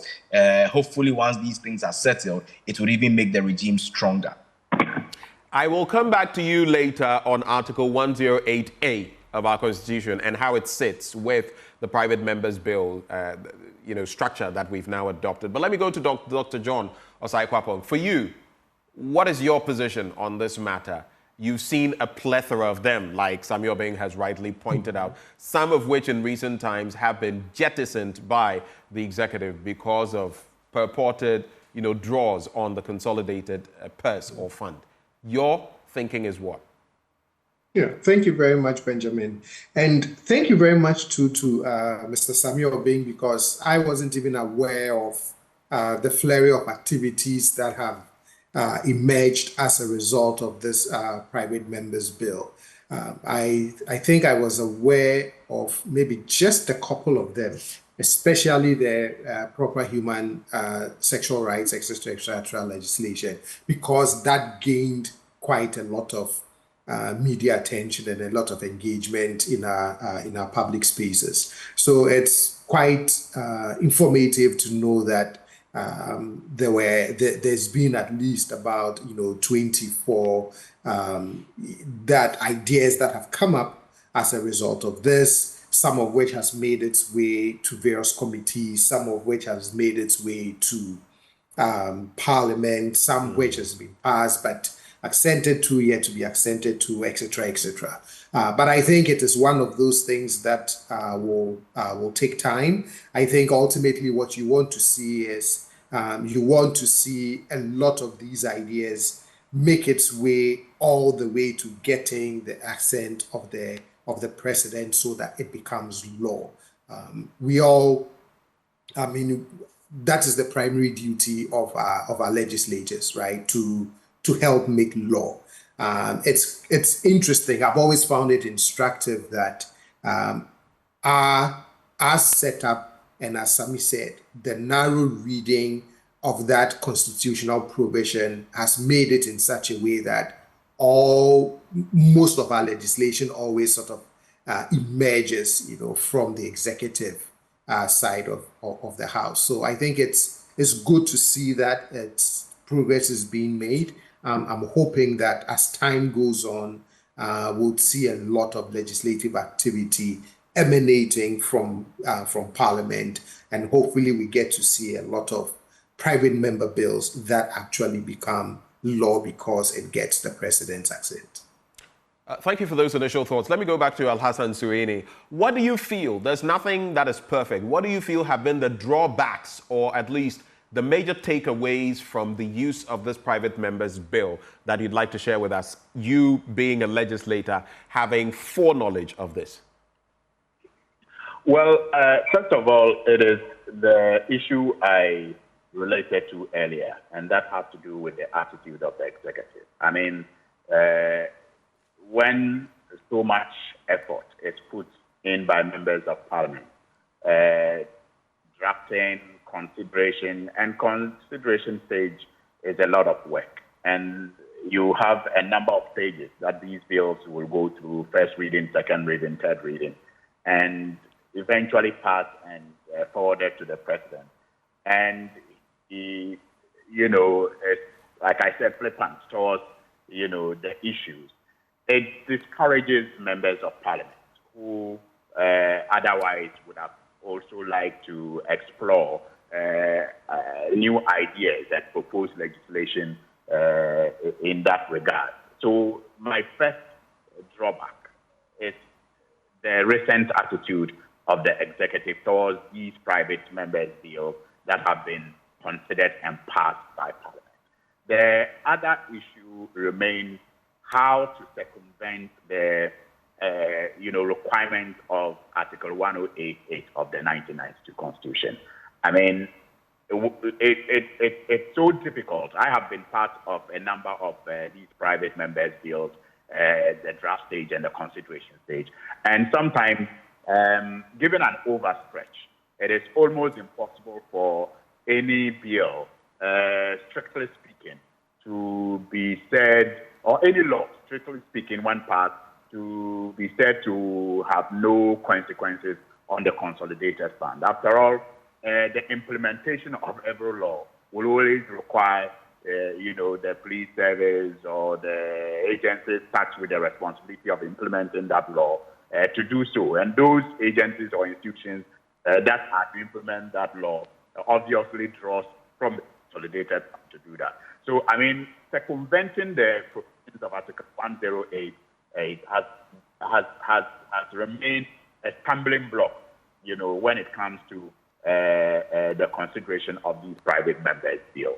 I also think that human resource in Parliament has also been a challenge. I mean, sometimes you may have the idea of a member of Parliament, but you do not have the legal education on how to draft, these laws.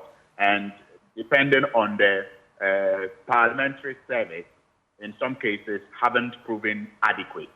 And so you may have to get some experts, drafters outside Parliament to help. If you, as a private member, you are minded to propose a bill to, regulate any issue in the country. Again, it's an expensive enterprise. It's an expensive enterprise. And there's nothing in the parliamentary architecture, be it conditions of service, that takes care of the expenses that a member may incur trying to put a private member's bill together. And definitely, putting this together, you need to engage with stakeholders. You will have to organize meetings. Like I said, you will need drafters to help you with it. So it is very difficult to finish proposing and, shepherding a private member's bill through Parliament without incurring some costs on you as a member of Parliament. And there is nothing in the conditions of service of Parliament that, caters for that kind of expenditure. And so these are some of the things on the top of my head that I can say, serve as drawbacks or roadblocks as far as the opportunity to propose and pass private members' bill is concerned. But generally speaking, I want to reiterate the point I made, and I think that the statistics provided by Samuel Obeng actually confirms the point that this has been very well received and promoted by members of parliament, and it will become better if we get some if you like commensurate response and attitude from the executive towards the idea of private members' bill. Okay. Let me just situate the conversation from here. Since we've been talking about the private members' bill, I want us to take them apart one by one, compartmentalize them. 108A of our Constitution says, Parliament shall not, unless the bill is introduced or the motion is introduced by or on behalf of the President, A, proceed upon a bill including an amendment to a bill that, in the opinion of the person presiding, makes provision for any of the following. And I'll just quickly walk through them. 1, the imposition of taxation or the alteration of taxation otherwise than by reduction. Or 2, the imposition of a charge on the consolidated fund which has been used, or other public funds of Ghana on the alteration of any such charge otherwise than by reduction. Or 3, the payment, issue, or withdrawal from the consolidated fund or other public funds of Ghana of any money not charged on the consolidated fund or any increase in the amount of that payment, issue, or withdrawal. Or 4, the composition or remission of any debt due to the government of Ghana. And then it gets into B. Al-Hassan, I'll start with you briefly this time. You see where the problem has emerged with the presidency, the executive, on some of the latest private members' bills. What do you feel would be the cure for this? You started getting into that, but I want from your end, what do you think will be a clear cure for this per the Constitution? I think it has to do with a matter that I have always raised, the attitude and the character of the people that we put in office. Because clearly, it is matter, or how do they say it, substance over form. It is in the end, if you want to overstretch it, if you want to overstretch the provisions of Article 1088, as an executive, as the leader of the executive, you will have an argument against any private member's bill that is, passed into law. And based on that, decide not to attend to it. But if you are minded and you have the character to overlook, whatever imaginary or, if like stretch cost that the implementation of that law will have on the consolidated fund, you will be more susceptible to assenting to that law. So I think that it has to do with the character and the attitude of the people we put in authority. And it is a point I have made when it comes to calls on the need to revise our Constitution. I agree that after using the Constitution for so many years, there are justifiable calls for us to revise the Constitution. Is this one of the things that ought to be revised in our Constitution, Article 108A? Yes, yes. Perhaps if we undertake that revision, we can look at how we can limit the discretion that is available to an executive president in terms of how a private member's bill can be interpreted to either be against or in line with the provisions of Article 1088. Maybe a revision of the Constitution can help us properly, refine Article 1088 in such a way that it can contain this new idea of allowing members of parliament to come up with, to propose legislation and to get parliament to pass them into laws.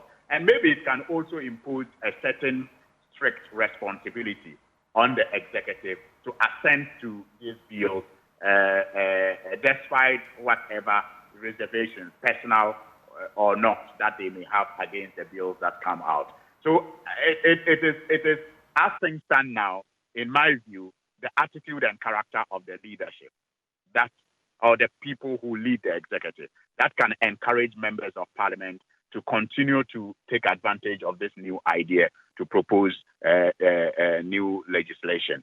But moving forward, perhaps the way to cure it will be during constitutional review.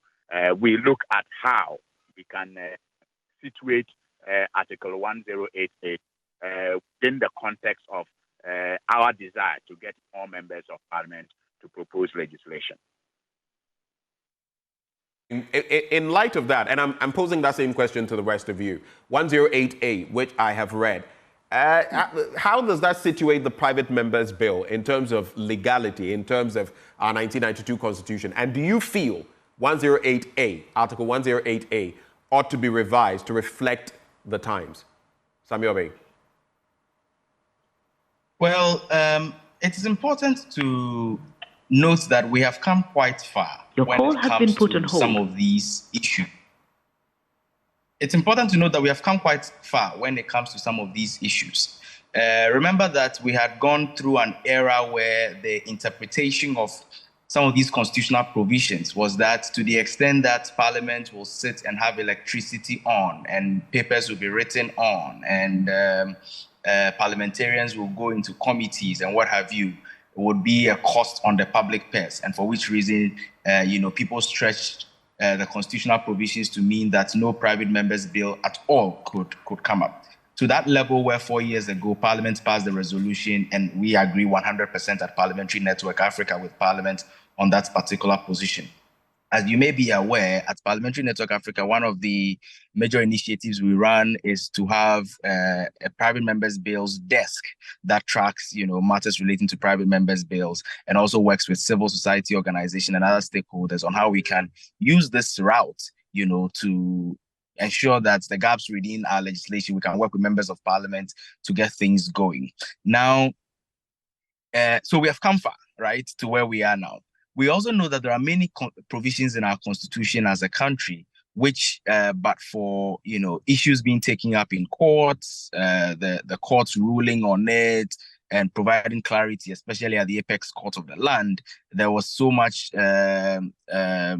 ambiguity around some of the issues, at least from our layman's perspectives, and so that's why I find whatever is happening as, something that helps to improve the practices and procedures, to improve the understanding of these issues and to strengthen the situation. And that is why we have always maintained that the Supreme Court, when these matters come up, must see it as a good opportunity to make determinations that have long-term effects, because these determinations have long-term effects, and that when these determinations are made and are made right as we expect them to always do, it helps to clarify things for us. So we may not necessarily have constitutional reviews anytime soon. We've seen the trajectory of our constitutional review process, but at least the courts helps us to clarify on some of these matters. We are of the opinion, really, that the Constitution, although did not expressly state the private members bill arrangement, many portions of the Constitution actually makes room for members of parliament to pass bills through private members' legislation. The Constitution is very clear that the lawmaking powers, of the country rests with the Parliament of Ghana. Constitutions of old, from our first Republican Constitution right up till now, has always had these kinds of provisions in there. Although those previous times did not actually see the culture of private members' bills, emanate so strongly. So we have come very far. And for me, just like any other issue of constitutionality, any other issue of nation building, these phases helps to strengthen them. I think that the concentration should be more on building the systems that allows for some of these things to thrive. Honorable Suhini mentioned a number of the challenges that are faced by members of parliament in doing this, and we can relate with those challenges clearly. In fact, when it started, one of the biggest challenges was that there was no legal drafting office in parliament at all, that could support members of parliament on this. Now there is, of course, the human resource there are limited, but it's better than it was. And they are doing some amazing work. We've been working with them very closely, and they do some fantastic work, in there. But of course, they are also challenged. They would have wished that members of parliament also had support systems by way of research that could help ensure that the kind of legislative ideas that they bring are fine-tuned a bit so that the workload on the legislative drafting office will be relatively limited. But that is not so, because of human resource issues. Major challenge is also the issue of the finances that Honorable Suhini mentioned. It's so expensive. When it's a bill emanating from the executive branch, there is always an agency that is championing this. So there is resources for committee engagement. There is resources for public participation. There is resources for research and what have you. But in this case, it looks like if you're a member of parliament and you're bringing this up, then it is all on you, because parliament have not been able to set aside a dedicated fund for some of these things, and so the likes of Honorable Sosu, who have done some amazing work, and it is worth noting that more than half of all of these legislative ideas have come from him. By the way, legislative drafting ideas have come from him, by the way, and many of the ones that have already passed are ones that he, together with a few other MPs, have championed. Now, if you don't have the resources, then it becomes challenging, and we as civil society at some point have had to help support members of parliament in this regard. But it is a system that has come to stay. It is very positive. It is very useful. In fact, for many of the private members' bills that do not even get to pass or do not even get through, the mere fact that it gets announced had actually caused some transformations in our systems, which means that it becomes a very useful tool for advocacy. Let me give you an example. When it was announced that Parliament would want to use the private members' bill route to cause the reduction in the taxes on sanitary pads, we saw that in the budget that followed, something got done. And there are two other examples, and so for us as civil society, we also see it as a tool for advocacy. You don't always have to have a bill passed. If you can have a legislative idea that when pushed through the system can cause the changes that you're actually looking forward to, why not? If, for example, the idea to have a private members bill that would stop government officials from buying state assets leads to government making a determination conclusively that we are not going to actually have this sold to anybody, who is actually a member of government. That would be a win. Of course, if you back it with legislation, it even makes it relatively better. So for me, I really don't think that we should be majoring too much on the constitutional issues, especially when the courts are seized with it at the moment. I think that a lot of these determinations will be made, but we should build the foundations, the building blocks, and there should not be any attitude that seeks to suggest that we do not want the private members' bill regime to flourish or to progress. Okay, let me come to you, Dr. John Osai-Kweapong, briefly on that, and then we'll move on to the Traffic L.I. and then also look at the shake-up in Parliament. But your opinion on that before we segue. Yeah, so I've always been curious as to why those provisions, right? Because Parliament has the lawmaking powers given to it in the Constitution. Parliament also, if you think of government expenditures, right? If you think of the budget, all of those things, it still has to go through Parliament. So it's kind of curious that the body that has to approve how we spend or do not spend money, how we contract or do not contract, international loans, is the same body that the Constitution seemed to have placed an impediment in their way when it comes to a private member's bill with that provision of it can't sort of have a charge on the consolidated fund, etc., etc. But again, hopefully with time, whether it's through practice, conventions, at some point, if we may need a constitutional interpretation from the court, hopefully it can cure some of these challenges in the way of members of parliament so that you can encourage them to do a lot more of private member bills. All right. Let me now start with you on the L.I., the Traffic L.I., which has now been withdrawn based on the fallout, public fallout. And of interest is the fact that in recent times, like the SNIT deal, like this one, there's been a hue and cry, and then there is some reaction. Some have said it is because elections are close by. But this L.I. was late. It appeared initially that both the minority and the majority were in consonance on it. They were at idem. Then all of a sudden, we heard from the likes of Roxanne Nelson, Dafia Mekpo on that matter. We heard from other minority MPs. We also heard from Andy Apia Kubi as well, saying, we need this. Then all of a sudden, there was a pirouette and about turn by the minority. The speaker, interestingly, said he was not in the know. And that has left a lot of us scratching our heads like, what is your take on that, L.I., its relevance or otherwise, and the parliamentary process? And now the minority completely stepping aside and saying, we did not know about this. We're not in support of it, contrary to some of what we know. Dr. John Osai Kwapon. It was a kind of an odd L.I. I was not sure the problem that it was trying to cure or address. I mean, except for the fact that, yes, we all know that staying in traffic for long hours can be, irritating. I mean, we all go through the commuting hours of either the morning or the evening, and we all wish sometimes we don't have to stay in traffic. We all wish that traffic would flow seamlessly, etc., etc. But I just found it a little curious that as a result of those irritations, if that was the motivation for this L.I., that there was the idea that we'll allow them to use sirens, go above the speed limit, etc., etc.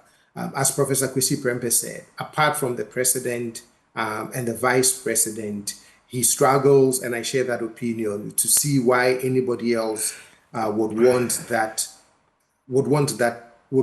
privilege. I also feel like, as a result of the public commentary and the public disapproval of that idea, may have resulted in, overall the L.I. being withdrawn or discontinued, but probably may also have informed some of the about 10 position that we witnessed. But it's also, for me, a good illustration of the fact that, yes, it may be an election year, but maybe one of the things that as citizens we need to do more of is, using our voices to disapprove of some of maybe the actions or ideas or thoughts that may emerge, whether it's from the executive or from Parliament. Yes, they may go ahead with certain things, even with a whole lot of public hue and cry. But I believe that there are also some occasions where they may listen. And hopefully, if we do a lot more of that from the citizens' end, that we may be able to get to a place someday where there is public sensitivity to the actions of our lawmakers, our policymakers, those who implement policies and programs on our behalf. If you look at the most recent Afrobarometer, for example, there's a perception that there's a question about how often do you think members of Parliament listen to what ordinary folks have to say, and the percentages are quite low. So there's this perception that our members of Parliament do not listen very often to what ordinary people have to say. But hopefully, if we do a lot more of that and see some of these discontinuation of ideas, or even an L.I. that had made its way that far, that hopefully you can get a more or an improved Parliament that is sensitive to public sentiment. Samuel Bing, are parliamentarians, and by extension, broader leadership, the executive, legislature, judiciary, taking us for granted? And this is why. If you look at that communication from the Office of the President, dated the 19th of May, 2021, it is titled Abuse of the Use of Sirens by Ministers and Other Government Officials. It clarifies in there on LI 2180, Regulation 74, that the only ones allowed to use these sirens or bells are, reinforcing it, a government vehicle used by the head of state, a police vehicle, a motor vehicle used by the fire service, motor vehicle used as an ambulance or a hospital or clinic, and then a motor vehicle used by a recognized government security agencies, and bullion vehicles. Then it specifies that those not to use it honorable ministers and deputy ministers, regional ministers and deputy regional ministers, MMDAs or MMDCEs, I should say, then CEOs of government agencies and officials of the presidency unless otherwise designated. That was clear from that point. But then you also take a look at the disparities, because it has been pointed out that the bill as was laid before Parliament versus the bill submitted to the committee for assessment were different. If you look at 39, 40, Article 39 and 40, you would realize that there are some disparities, purportedly. What do you make of it from the first angle of whether our leaders are taking us for granted based on what the communication was in 2021 and these disparities and their usefulness or otherwise? Sami Obey. Well, first of all, you know, we've got to be active citizens. It is through being active citizens that we get some results, you know, like the kinds of results that has been chalked in recent times. Because the reason why even checks and balances are embedded in the governance system for even the arms of government is that power corrupts, and absolute power corrupts absolutely. And if you allow people the opportunity to... Hello, Sami Obey. If you allow people to go the way they want to go, the fact that we are human would usually lead us to, you know, deciding on things in a particular manner that usually does not inure to the general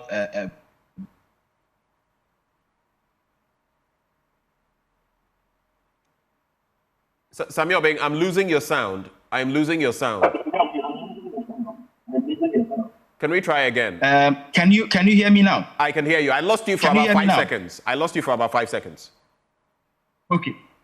All right. So the point I was, the further point I was making is that it's important to note that this came through as a result of a legislative instrument, L.I, subsidiary legislation, rather than a bill.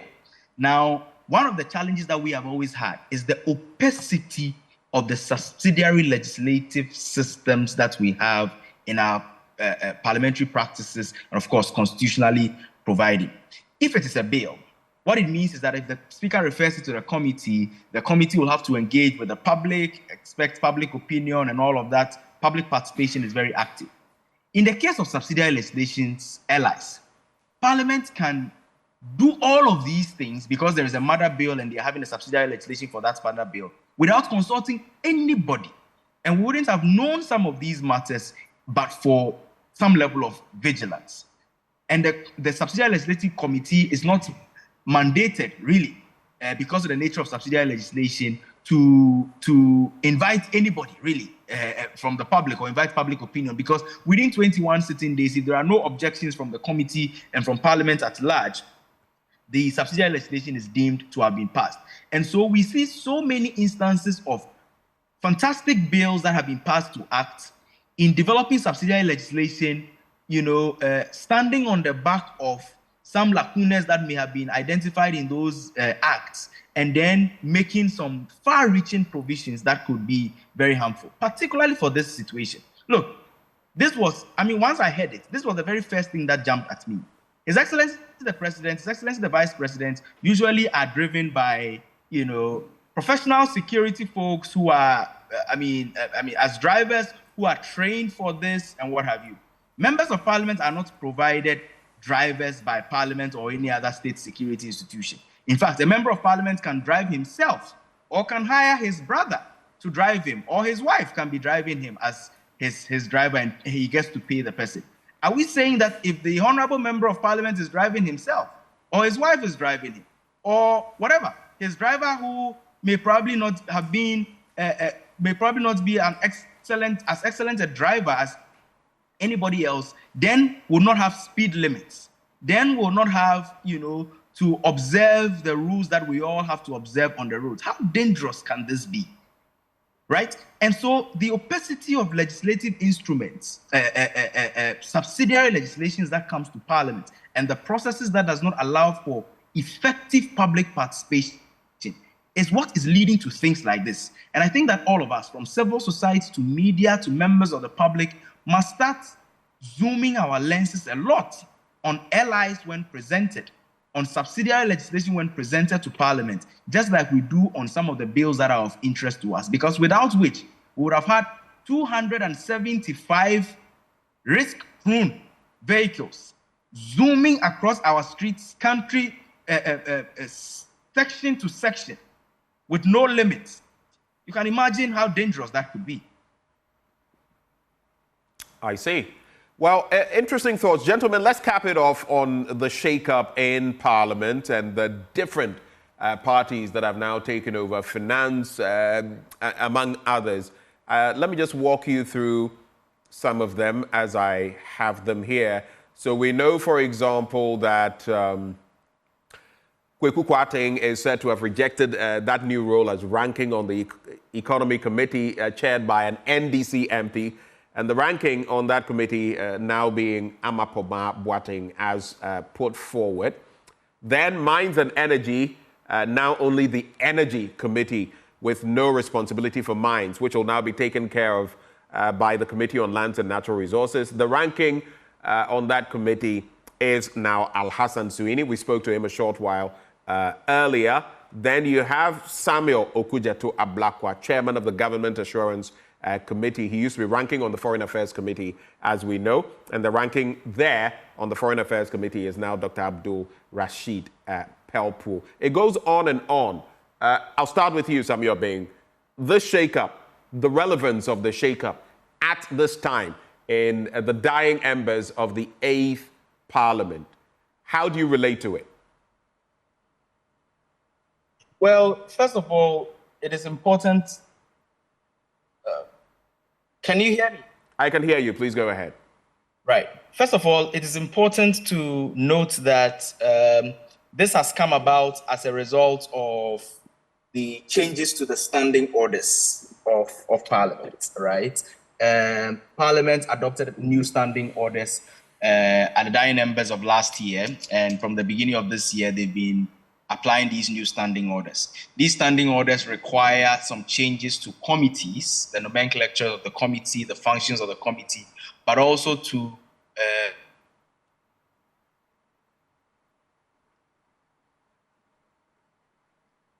Samuel Bing? And also to the issues around how many members of Parliament make up each one of these committees. And so naturally, it was expected that the Committee on Selection, which is the committee that chaired by the Right Honourable Speaker, by the Standing Orders of Parliament, that is responsible for getting the two sides to agree on who and who becomes members of their respective, members from their respective caucuses being on committees, get to do their work and announce new committees. So the timing, yes, it's quite interesting, but it's a requirement from the new standing orders, right? That's the first point. The second point is that these new committee arrangements is also very progressive. In fact, it is in line with modern trends so far as parliamentary practice and parliamentary work is concerned. What do I mean by that? We had an instance in the past where only the Subsidiary Legislation Committee, Public Accounts Committee, chaired by the minority in Parliament, or the party that does not form the government, in Parliament. The rest are all chaired by parties that are forming government. And we've noticed from parliamentary practice the world over that this is not very healthy for purpose of oversight, for purpose of accountability, for purpose of transparency. And so Parliament of Ghana has transformed this greatly and has introduced instances where there are specific committees that will be chaired by the party that forms the government for very good reason. Committees that are dealing with issues of national security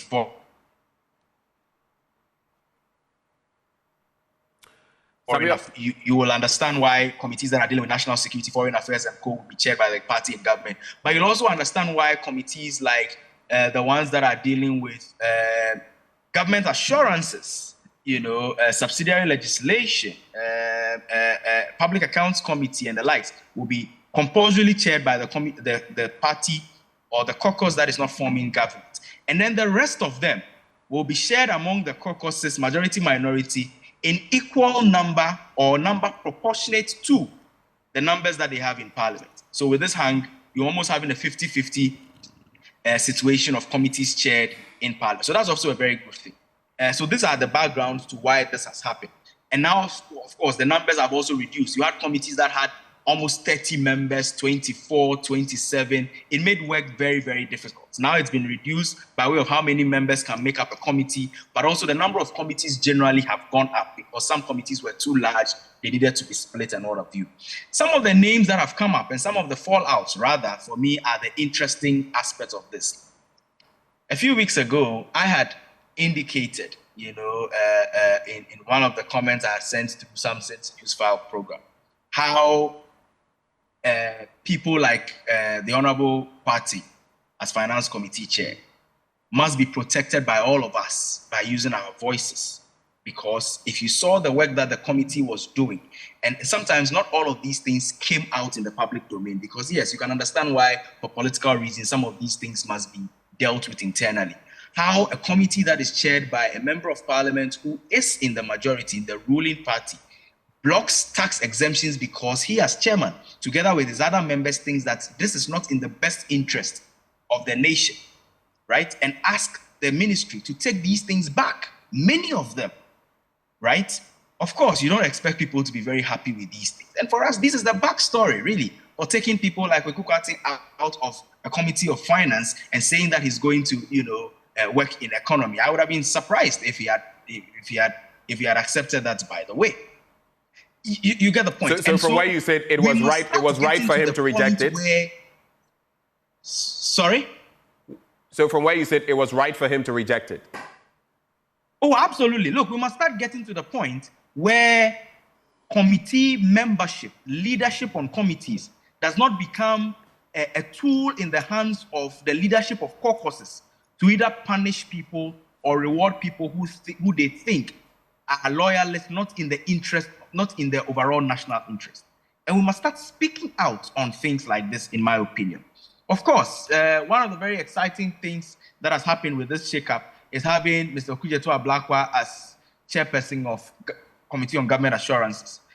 We've realized how that particular committee, depending on who is leading it, can be a very useful tool or a very useless committee, and we've seen how useless it could be, in some recent past. And so, we would expect a lot from that particular committee, although it will be short-lived. They just have about 6 months, but to be able to make sure that the promises that government makes on the floor of parliament, the promises that parliamentary officials make on the floor of parliament, somebody or a committee is holding them accountable to the timelines, the deadlines, and making sure that they are living up to those expectations is also very exciting. But this entire shakeup was expected to happen because of the changes in the standing orders. Right. Dr. John Osai-Kwapong, your take on that would be the shakeup, and that's how we're going to end. Yeah, so I recall that when the changes to the standing orders and Dr. John Osai-Kwapong, please hold for me. Let me let go of Samuel Bing. I know you have to move on to other things. Thank you so much for your time. We're grateful, and I wish you the best. My pleasure always. Right. That is Samuel Bing. He's with the Parliamentary Network Africa. Back to you, Dr. Osai-Kwapong. Thank you very much. So I recall last year when the proposed changes to the standing orders was made public, I was very excited about it because I think we often hear this public narrative that we have a very strong executive, Parliament is weak, Parliament doesn't really check the executive as much as it can. And my counter argument was always that the executive is only as strong as Parliament makes it, right? That if Parliament would flex its muscles sometimes, that it could really, improve its oversight. So for me, the first thing for me is the prospect of greater oversight that I see. Because again, and I always go back to Afrobarometer, but if you go to Afrobarometer, you see the sentiment of Ghanaians implicitly wanting greater oversight of the executive. For example, in 2012, only 8% felt or perceived that the president often or always ignores Parliament. And then it's grown to 33% in the most recent Afrobarometer. right? So if you look at some of the committees that are now going to be chaired by the minority party in this or subsequent parliament, at least you can have some assurance that oversight of the executive will be improved. I also think that you are going to see a much stronger hand given to the minority party in the conduct of the affairs of Parliament. Again, we often tend to say that the minority would have its say, but the majority would have its way. But with some of these reconfigurations, I think it would be more than just the minority having its say, but the minority would have an impactful say in the affairs, of Parliament as it works with its majority counterpart. So for me, the prospect of the greater oversight and then the prospect of a stronger hand of minority in the conduct of parliamentary affairs beyond even just this Parliament, I think it's good. Public perceptions of Parliament is not the best. If you look at the most recent Afrobarometer, it's one of the institutions with the lowest approval rating when it comes to performance. And then lowest, the perceptions of corruption is not great. Trust is low as well. So hopefully this shakeup, as time progresses, would help improve how Ghanaian citizens have come to perceive the Parliament as an institution. Real quick, the one challenge, though, that I foresee would always be, the issue of partisanship.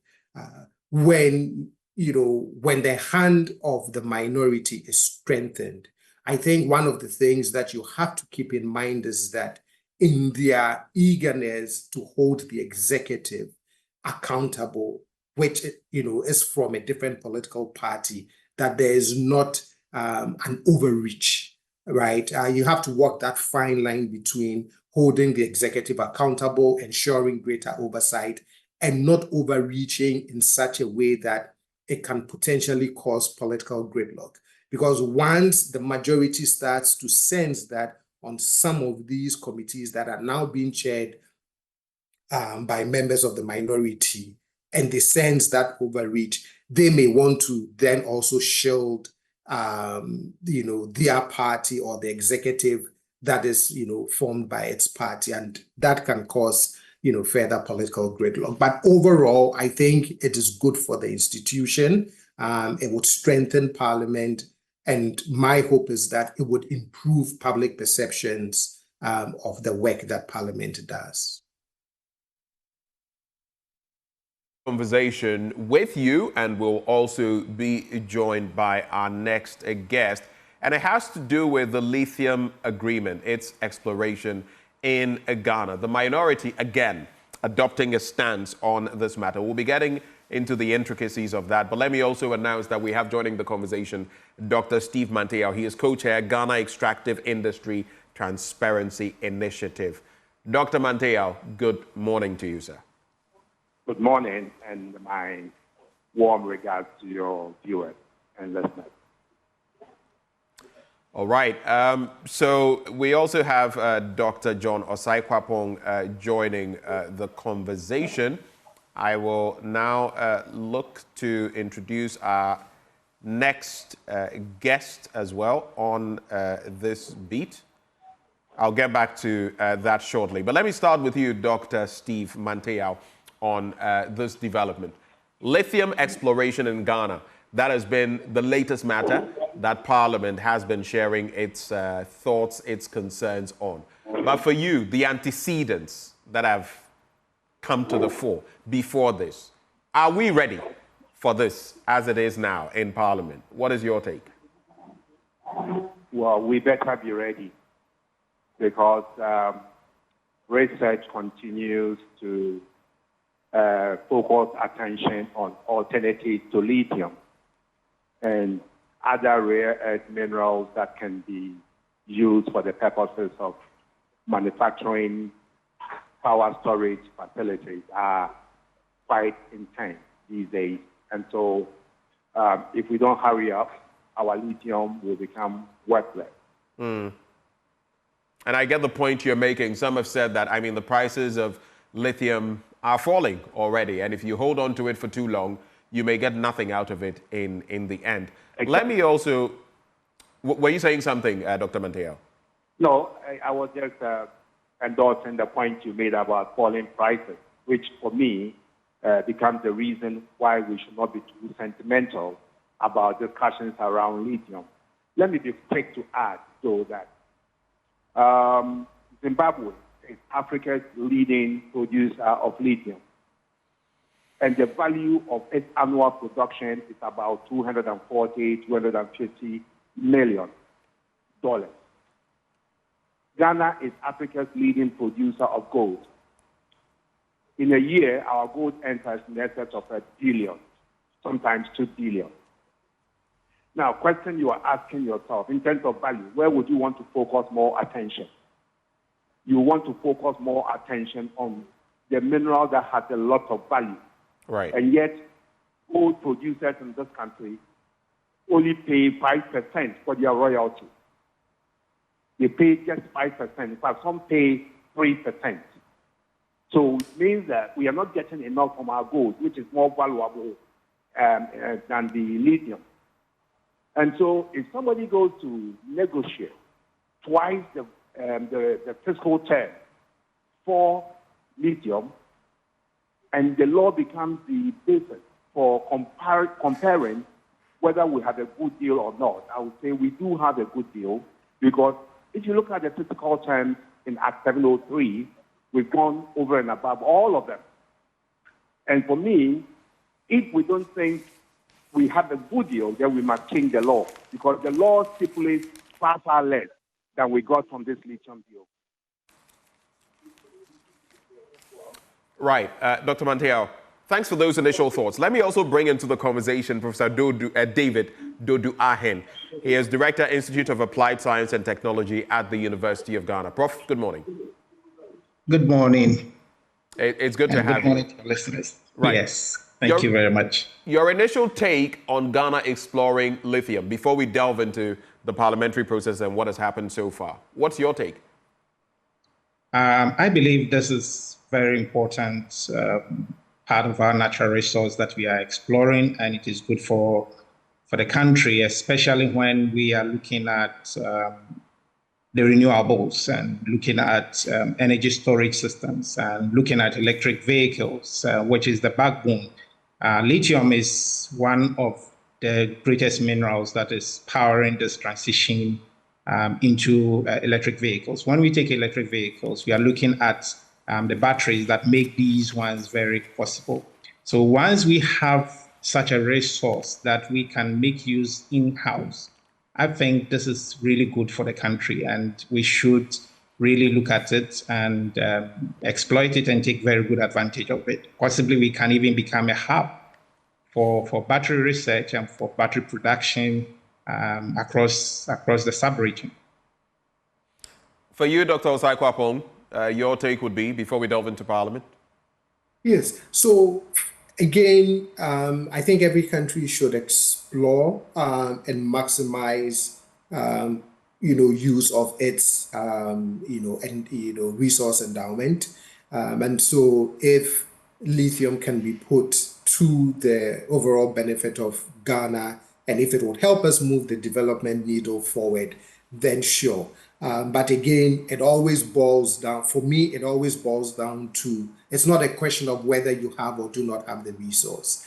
It's the policies and the practices and the choices that you make around these resources that ultimately would be beneficial to your country or not.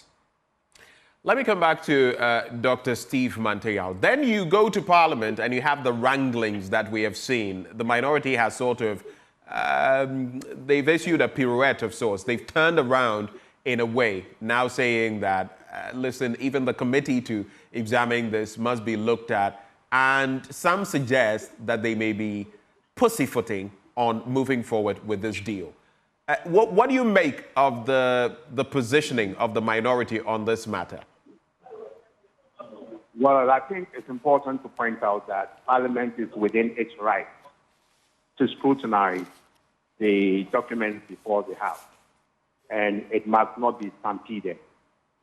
The minority are within their right to raise questions and concerns and to look at the best way to proceed with the transaction. So I have no qualms about parliamentary processes and the debate ongoing in Parliament around the deals. I think it tells me that at least Parliament is not acting like a rubber stamp. So if there are concerns, let's raise them. But let us not be too sentimental about the negotiated terms of the contract. I think it's not even gone into the terms. And so it's just the procedural issues they are addressing at this moment. I think it's within its right as a House to do that. Now, those procedural issues, if I may just take a bit of them, you would see the Minority Chief Whip, Governs Kwame Agboja, talk about the fact that they are going to make the necessary references. They would not be rushed. They don't want to be railroaded by the majority. And he says, for example, Mr. Speaker, and I'm quoting him here, there is nothing in our standing orders today that will stop us from allowing them to leave. But be assured, you will not be allowed to control anybody to lay a legitimate agreement for anyone to go and mine in a reserved forest. Even if you give us 10 trillion, we don't care. You will be forced to do the right thing and make sure the environment is protected, not for you and I only, or better still, you and me only, but for the future generations yet unborn. So we are not going to stand in the way of laying it, but the committee that this will be referred to, Mr. Speaker, we are just about to approve the new committee under the new standing order. People have been attempting for this to be referred to a joint committee. You talk about the processes and procedures of Parliament. Does this sit right with you, the point that is being made, especially considering the ravages of Galamsey and what they are pointing to here, mining in reserved forests? Yeah, they do fit pretty well with me. I must say that the work of Parliament is to safeguard the national interest in transactions of this nature. And so all the issues they raise in terms of environmental protection, picking the best value for Ghana and all that, I think things that resonate pretty well with me. I've always made a point that, look, we are having to explore and exploit for lithium and other critical minerals because of energy transition, which has been brought on by climate change. But this fact in itself runs counterproductive to the fight against climate change because, look, the search for renewable minerals will lead to intensification of mining. Look at Mankasim, a place that prior to this discovery had never been known to mining. Is now going to be opened up and all the topsoil taken off in order to extract the lithium. We need to be very careful how we go about this. And so the environmental safeguard that the Honorable raises, for me, sounds pretty well, that we need to be focused and we need to ensure that we do not take the resource at all costs. It does not mean that we should not take the resource. We can take the resource and we should take it, but let's ensure that we take it in a manner that does not harm the environment. For you, Prof, is this grounded in proper reasoning, especially when you consider the bit about forest reserves, but also the angle raised by Governs Kwame Agboja that let's not refer it to what is now the erstwhile Committee on Mines and Energy. That no longer exists. It's now been separated. How does that sit with you? Yeah, I think it's good to have a more sharper focus on our natural resources and how we manage these. Look, all over the world, every country develops on the basis of its resource, be it the human resource, be it the natural resource of that country. Ours is natural resources, but because we commingled it with other issues like energy and the rest, doesn't give us a very good focus. Now, if you have a committee that focuses exclusively on natural resources, then I expect much more from that committee. And I think that it is time we can use this as a test case for how good a job that committee That's on the ratification of this particular lithium agreement. Dr. Saikwapo? Yes, so as Dr. Mantiel said, Parliament is within its rights to scrutinize such agreements. I believe that the process and the scrutiny that comes with the process is just to ensure that whatever deal or whatever agreement is being made ultimately will serve the best interest of the country. But at the same time, you also want to make sure that the legitimacy of some of the concerns that are being raised does not sort of cross over into the point I was making earlier on about the shake-up in Parliament, which is you don't want minority concerns in as legitimate as they are to cross over into becoming, quote unquote, a stumbling block, right? You don't want the process to be used in such a way that it doesn't allow the smooth process to go on. But again, ultimately, you just hope that some of the process would be done in such a way that whatever concerns are raised would be addressed, because ultimately you do want a deal that serves the best interest of the country. You do want a deal that serves the best interest of the country. But staying with you, Dr. Saikwapo, how then do we ensure, because we've seen a bit of a trend, right? How do we ensure the opposition does not use these new changes to obstruct government business for political gain? And that's a question I'll pose to all three of you, because we know how the politics is played in our country. How then do we ensure that the minority is just looking at our interests, the national interest, rather than maybe political interest, because it is the season of politics? Yeah, I think one of the things that the minority would have to keep an eye out for is public sentiment. So I believe that the public does appreciate or will appreciate this greater oversight and this greater scrutiny. But I also believe that there is a point at which the public can also recognize political gridlock and can recognize extreme partisanship.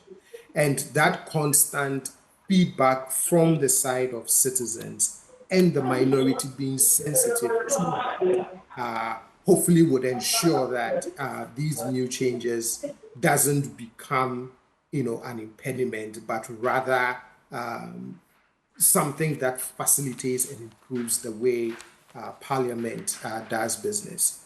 The other point that I would add is hopefully both the minority and the majority, right, aside their partisan differences, would begin to recognize that there are some things that it is Ghana and Ghana's interest and serving the citizens that is at stake, and that then guides the building of consensus on important matters. Yes, parliamentary politics is such that parties would always want to score some political dividends over either support for legislation or opposition to a given legislation.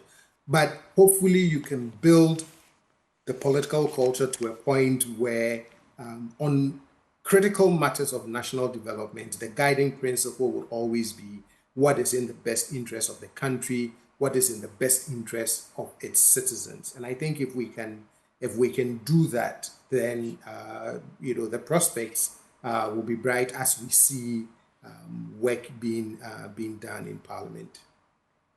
Let me come to you, Professor Dodu. When you look at all of these dynamics and the power play, as some put it, but Dr. Manteyao says, listen, they must go through the rigorous processes to ensure safeguards as well for our natural resources, for our flora and fauna. Your take on that is? Well, I believe this is very important to the nation. I don't think either side are technically opposing the bill and opposing the need to extract. What I believe is that this back and forth will give us opportunity to dialogue more, to give us opportunity to rethink through carefully so that we come up with a well-tightened agreement.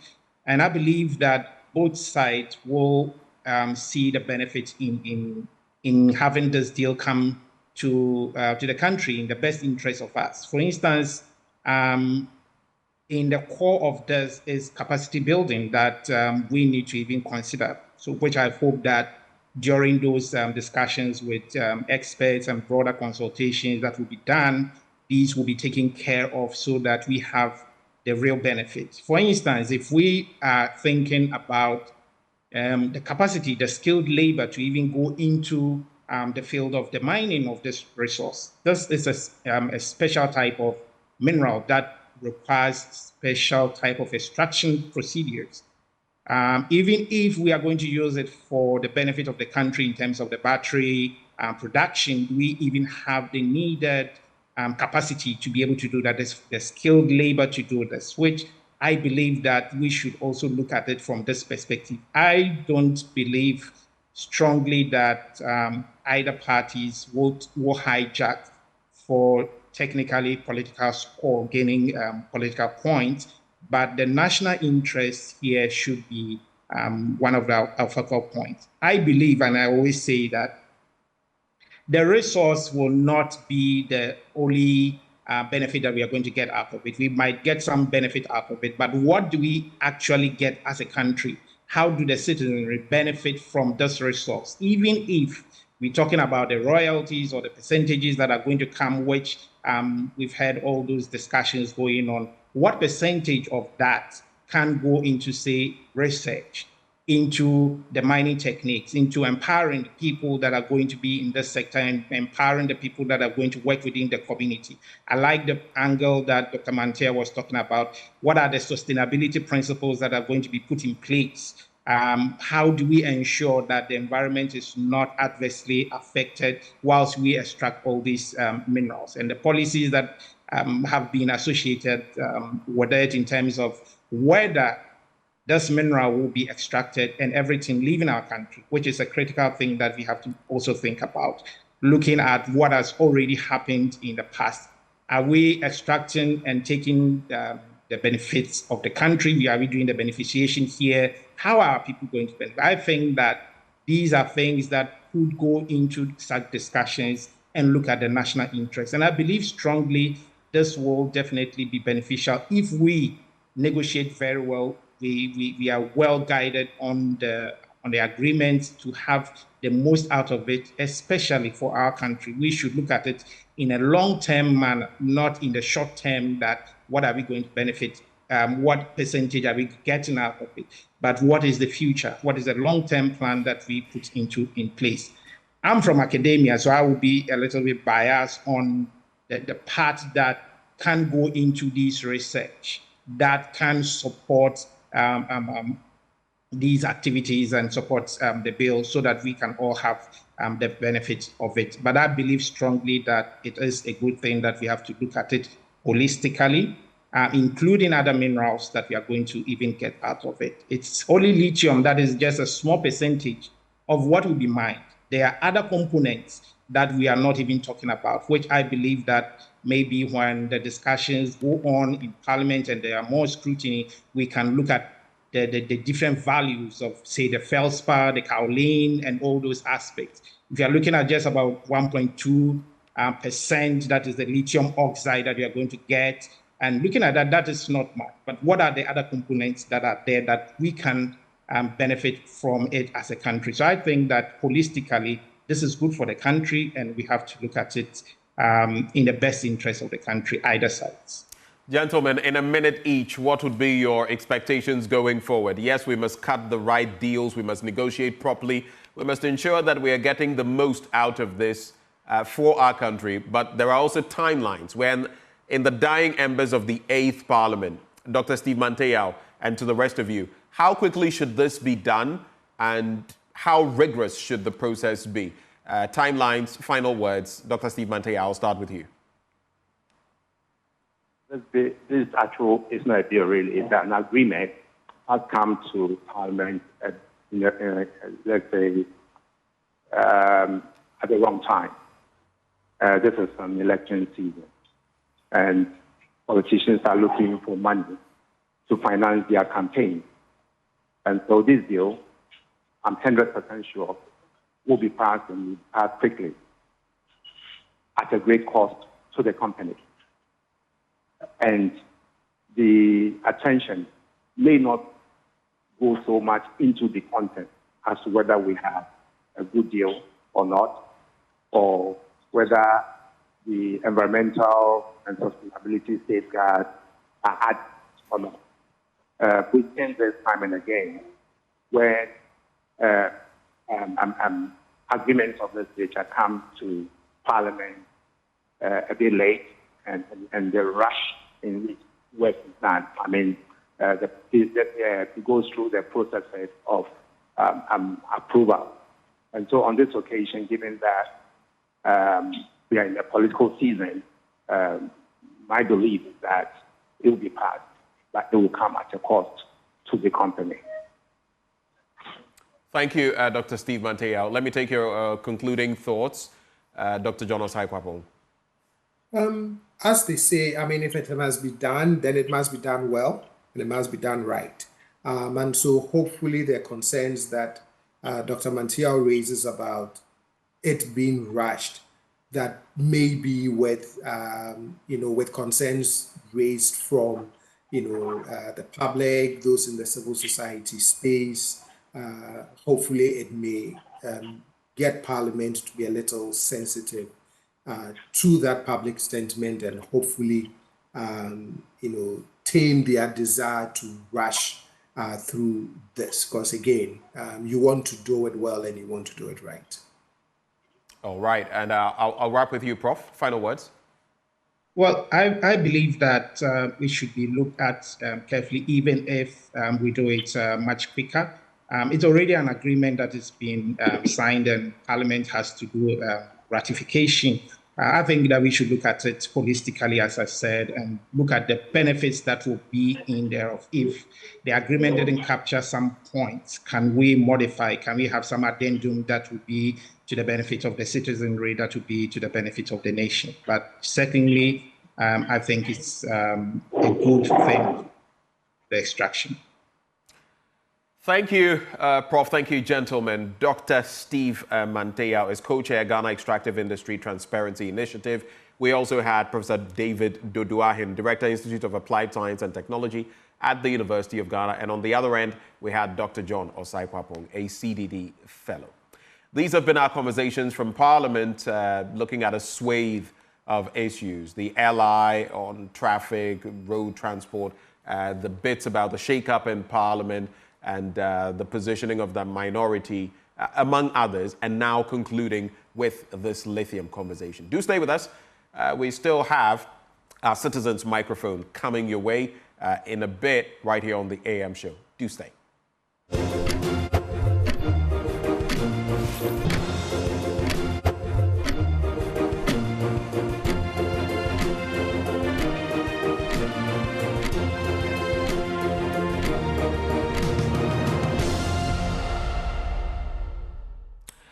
They do a lot of charity work across the world, and they are known in Ghana for some of their major projects. They've probably come to your community or done something there, and you were not even in the know. Well, today they're joining us in the studio. I'm talking about the Lions Club Ghana, and we have two lions joining us. I think I should say one lion and one lioness, but that's not how they refer to them.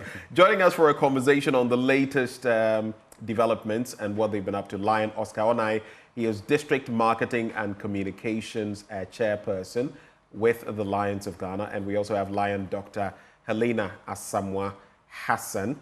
She is District Governor, and she was just schooling me on what I saw on her flyer, right? I saw a PMJF, and she was just explaining to me that means Progressive Melvin Jones Fellow. She will explain to us better what that means. But good morning to you. Good morning. I love your Kente-ish outfit. Yes. Lions International. What's the proper designation? I mean, when you are in our jurisdiction, I don't know whether you call it a district or whatever, but Lions Ghana or just Lions International? Lions International. Lions International. All right. So let's start with giving us better details on your PMJF. I want to know. I'm more curious about that. Thank you very much. Like I mentioned offline, the PMJF means Progressive Melvin Jones Fellow. Right. And we in the Lions International, we have our foundation wing called Lions Charity, LCIF. Okay. So with that, the money we collect from people go into there. So like I mentioned earlier too, we have the founder or the person who led for Lions International to come into being. Okay. It was called Melvin Jones. Right. And that was in 1917. Okay. So when this fund came in, it was named after him. And so that's why it's called Melvin Jones Fellow. So what really happens is that if you contribute $1,000, you get into the entry point, which you are known as Melvin Jones Fellow, MJF. Okay. Then subsequently, if you add any additional $1,000, you get the progressive. So the progressive runs up to several thousands of dollars. I see. So that's what happens. And with that kind of funding, it's not only for Lions who need to donate. Corporate organizations, individuals, you can still donate into the Melvin Jones Fellowship Program.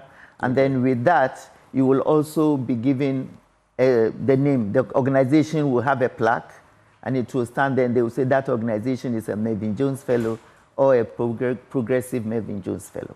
I see. That's interesting. That's interesting. I didn't know that even outsiders could yes. get in on the game of charity and doing good works for nation building. Yes. But let me come to you, Mr. Onai. Tell us a bit about Lions International. Yes, so Lions International represents Lions Clubs International and Lions Clubs International Foundation.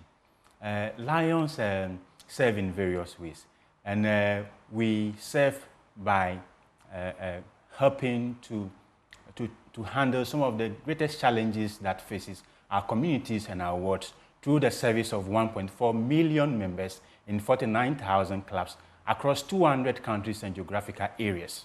I see. Yes. We serve in the areas of strengthening communities, improving health and well-being, as well as supporting those in need. Yes, and so in our core areas are in the areas of childhood cancer, diabetes, disaster relief, environment, humanitarian support, vision, youth, and hunger. Yes, so we do this. Looks like some of what you do feeds into the SDGs, the yes, Sustainable Development Goals. Yes, it's aligned. And once you mention the SDGs, it's good to indicate that we're one of the key organizations that were part in the formation of the UN. So once in a year, we actually have a session with the UN called Lions Day with the UN. So our service cuts across various areas in various countries, and it's significant and impactful in the lives of various people wide and across the globe. I see. What is your tagline? Our tagline is "We serve," and we are serving a world in need. Yes. I see. So we serve a world in need in these 8 core areas and more.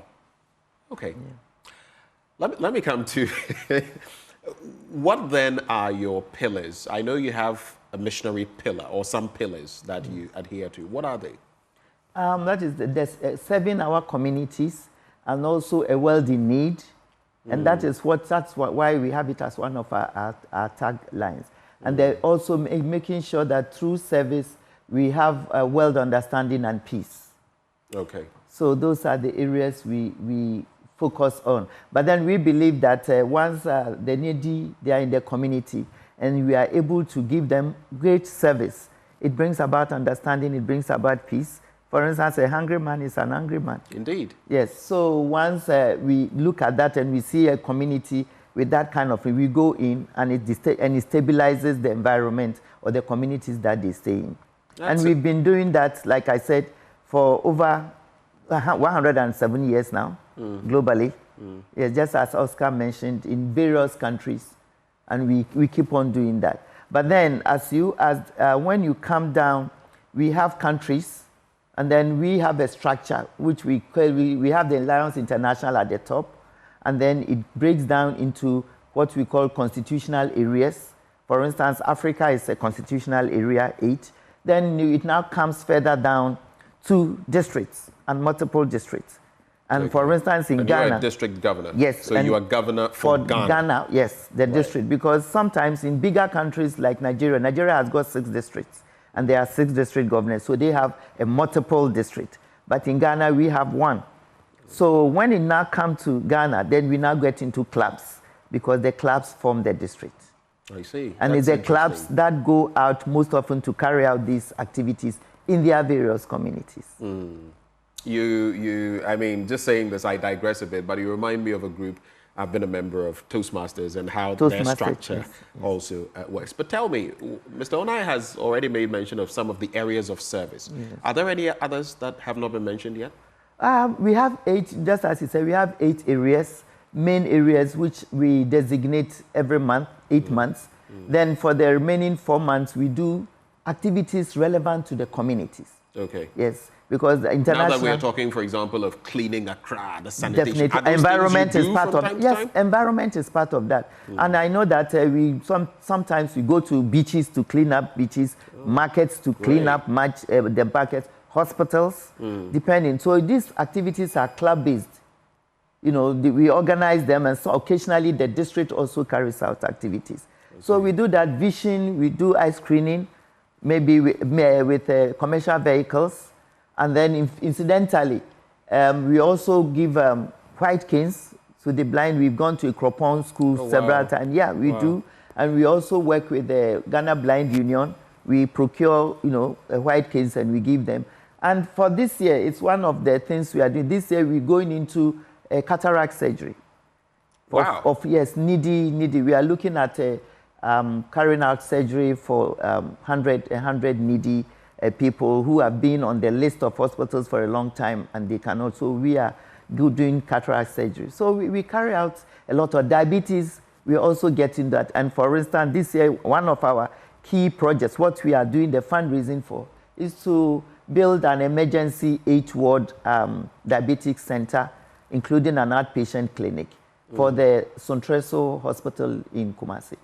God knows these are critical areas, healthcare among others, that you're tackling. Because when you mention diabetes, for example, one of its offshoots, you see kidney-related diseases and everything vision. Else that we've seen. It affects vision too. Exactly, exactly. So all those angles being looked at. But let me find out from you, Oscar. So when it comes to, for example, who can become a member, what would you say? Are there any restrictions? Are there any categorizations? Walk us through what it takes to be a member. No, there are no restrictions. In fact, we welcome everyone. Not even age? Not even age. Can a 2-month-old baby become a member? Of course, no. Of course. You see, I've got you there. That's a good one. Yes, so one, we have the Leo version, which is for the younger ones, the youth. Okay. And then we have the Lions version. So now that we are talking about Lions, so once you are of age, and you have a talent, you have a treasure, and you have some time, you are welcome. And in fact, you just need to speak to a lion to invite you to one of our meetings. You come, you have a meeting with us, you see what we do, you undertake activities with us. We give you some form of orientation or training, so you understand that what we do is purely service. Purely service. So you have to have service at heart and be service-oriented. So once we ensure that you are good to go and you understand exactly what our mission is, then we accept you. We induct you, become a member. Then you now go out there with us to undertake the service that we undertake. So you are welcome to join us. And we wish you welcome all the others who are viewing to look out for our social media handles, to send a hi, to contact us, and we can link them to any of the clubs. We have 47 clubs across Ghana. I see. So yes, so depending on where you live or your place of work, we could link you to a club close by that would help you to nurture your interest in service. I see. Yes. Tell me a bit about what you do, your office as district governor. The district governor is the lead person administratively representing the international office based in Chicago, Illinois, in Ghana. So you coordinate, the activities of the various clubs, and then once the coordination, then ensure that they all come together to carry out the activities that we have asked to do. And let me be clear in this. Without clubs, there is no district. So it is the district that we usually work with to do the coordination and then make sure that whatever activities that International has asked us to do, coordinate to make sure that the clubs carry them through. I see. Is our district, Ghana, is it 418? Yes, District 418 is our district. And we've been, actually, let me just go back, Lions service came into Ghana in 1981, but then it was mainly by, the members were mainly expatriates. So the coup and all that, most of them left. And so it sort of went off. Then in 1987, it was revived by a Ghanaian who came from Liberia, Lion Ankara. He was a member of working in Liberia, a member of one of the Lions clubs there. So he came and started. So effectively, we've been around since 1987. And as when we came in, we were part of District 403. District 403 was Francophone and some English countries, but it cuts across West Africa, Central Africa. So it was in 2018 that we became a district. I see. Yes, we became a district to stay so on our own. So what were you before? We were a part of multiple District 403. Okay. Yes, so we were... What makes an area become a district? Is it the numbers? Is it the work you're doing? What is it? The numbers. And it also includes the work. For instance, for you to become a district, you must have a membership. In fact, you start with a provisional district, where you have a membership of about 750, and then you have not less than 17 clubs. Then you can now apply to become a district. So that was what happened, and then we applied, and then we got in. So by the time we were approved as a provisional district in 2018, we were still growing with membership. But in 2019, January, when we were inaugurated, we had 20 clubs and then 11 Leo clubs, 20 Lions clubs and 11 Leo clubs. Then, between then and now, that is how we've grown to the 47 clubs and 24. So you've added on about 27 yes, plus. About that, yeah. Right, I see. Tell us about, Oscar, tell us about some of your projects of major significance that you've actually brought to bear over the last few years. Yes, I'm glad you asked that. I'll start with the Kolebu Teaching Hospital.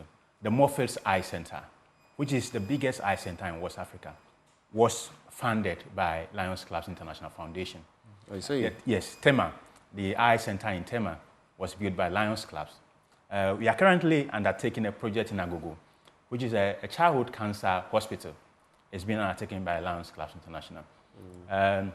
We've built so many boreholes across the countries in Ghana. Talk about the Wager spillage. We're there to give them relief items. Same with the Kosomo Dam spillage.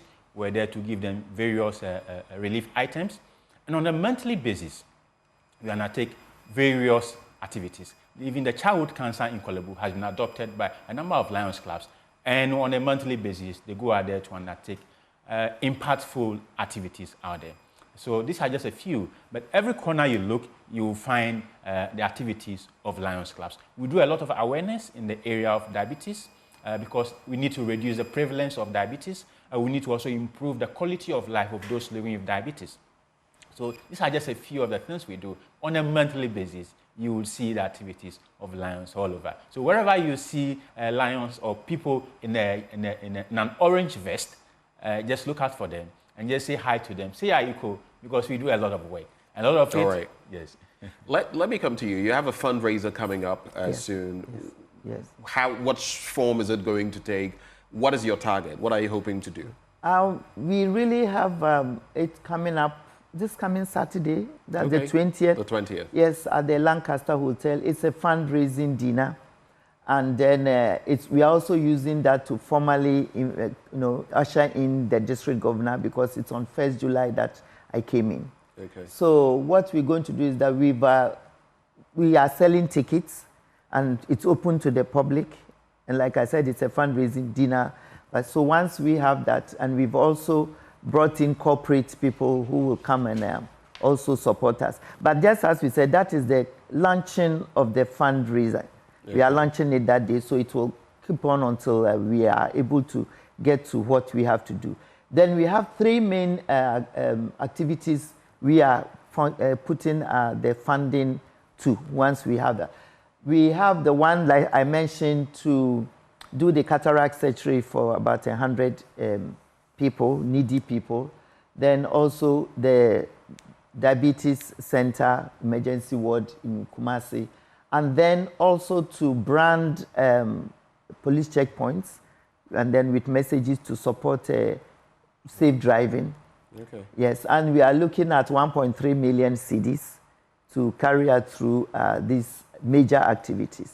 Okay. Yes. How can one support the campaign? And that's the final bit, so we go. Oscar? Yes, so one can support the campaign by donating. One could write a check in the name of Lions Clubs International, District 418 Ghana, LBG, as a Stanbic Bank account. You could also reach out to me through 054-6248-600. Please repeat that number, but slowly. 054-6248-600. Please give us a call and let us know how you could assist us. What we do will go a long way to save lives. Okay. And so we are here to serve. And we wish to encourage others to join us to serve. Thank you. Final words? Yes, just as Oscar has said, we are just coming through to the public, including corporate organizations, to support us to serve the needy, because we come in with our talent, our time, and we need the community to assist us to support the needy. Thank you very much, Lions International, for joining the conversation. You just heard Lion Dr. Helena Asamoah Hassan, PMJF, that is Progressive Melvin Jones Fellow. She is the district governor. She joined the conversation. We also had joining Lion Oscar Onai, district marketing and communications chairperson. They are doing wonderful things for the district, for Ghana. You want to support them. Well, stay with us. We'll be back after the break. But before we go, if you're stressed out about all your cleaning needs, you need to worry no more. Danswell Services is your one-stop shop that meets all your commercial and residential cleaning needs, from pest control, janitorial and house cleaning services, event cleaning and waste management, carpet and sofa cleaning, among others. Whether at home or at work, we understand and know how haptic cleaning can be coupled with your busy lifestyle to form, well, a great meld. We've got great news for you. Danswell Environmental and Facility Management Services has got you covered. We excel in whatever we do, leaving you beyond your expectations. All you have to do, locate us at Excel House opposite Regimanuel Estate, Nungua Barrier, or call us on these numbers, 0302-905-538 or 0555-752-361. Danswell Services, beyond expectation. We'll be back after the break.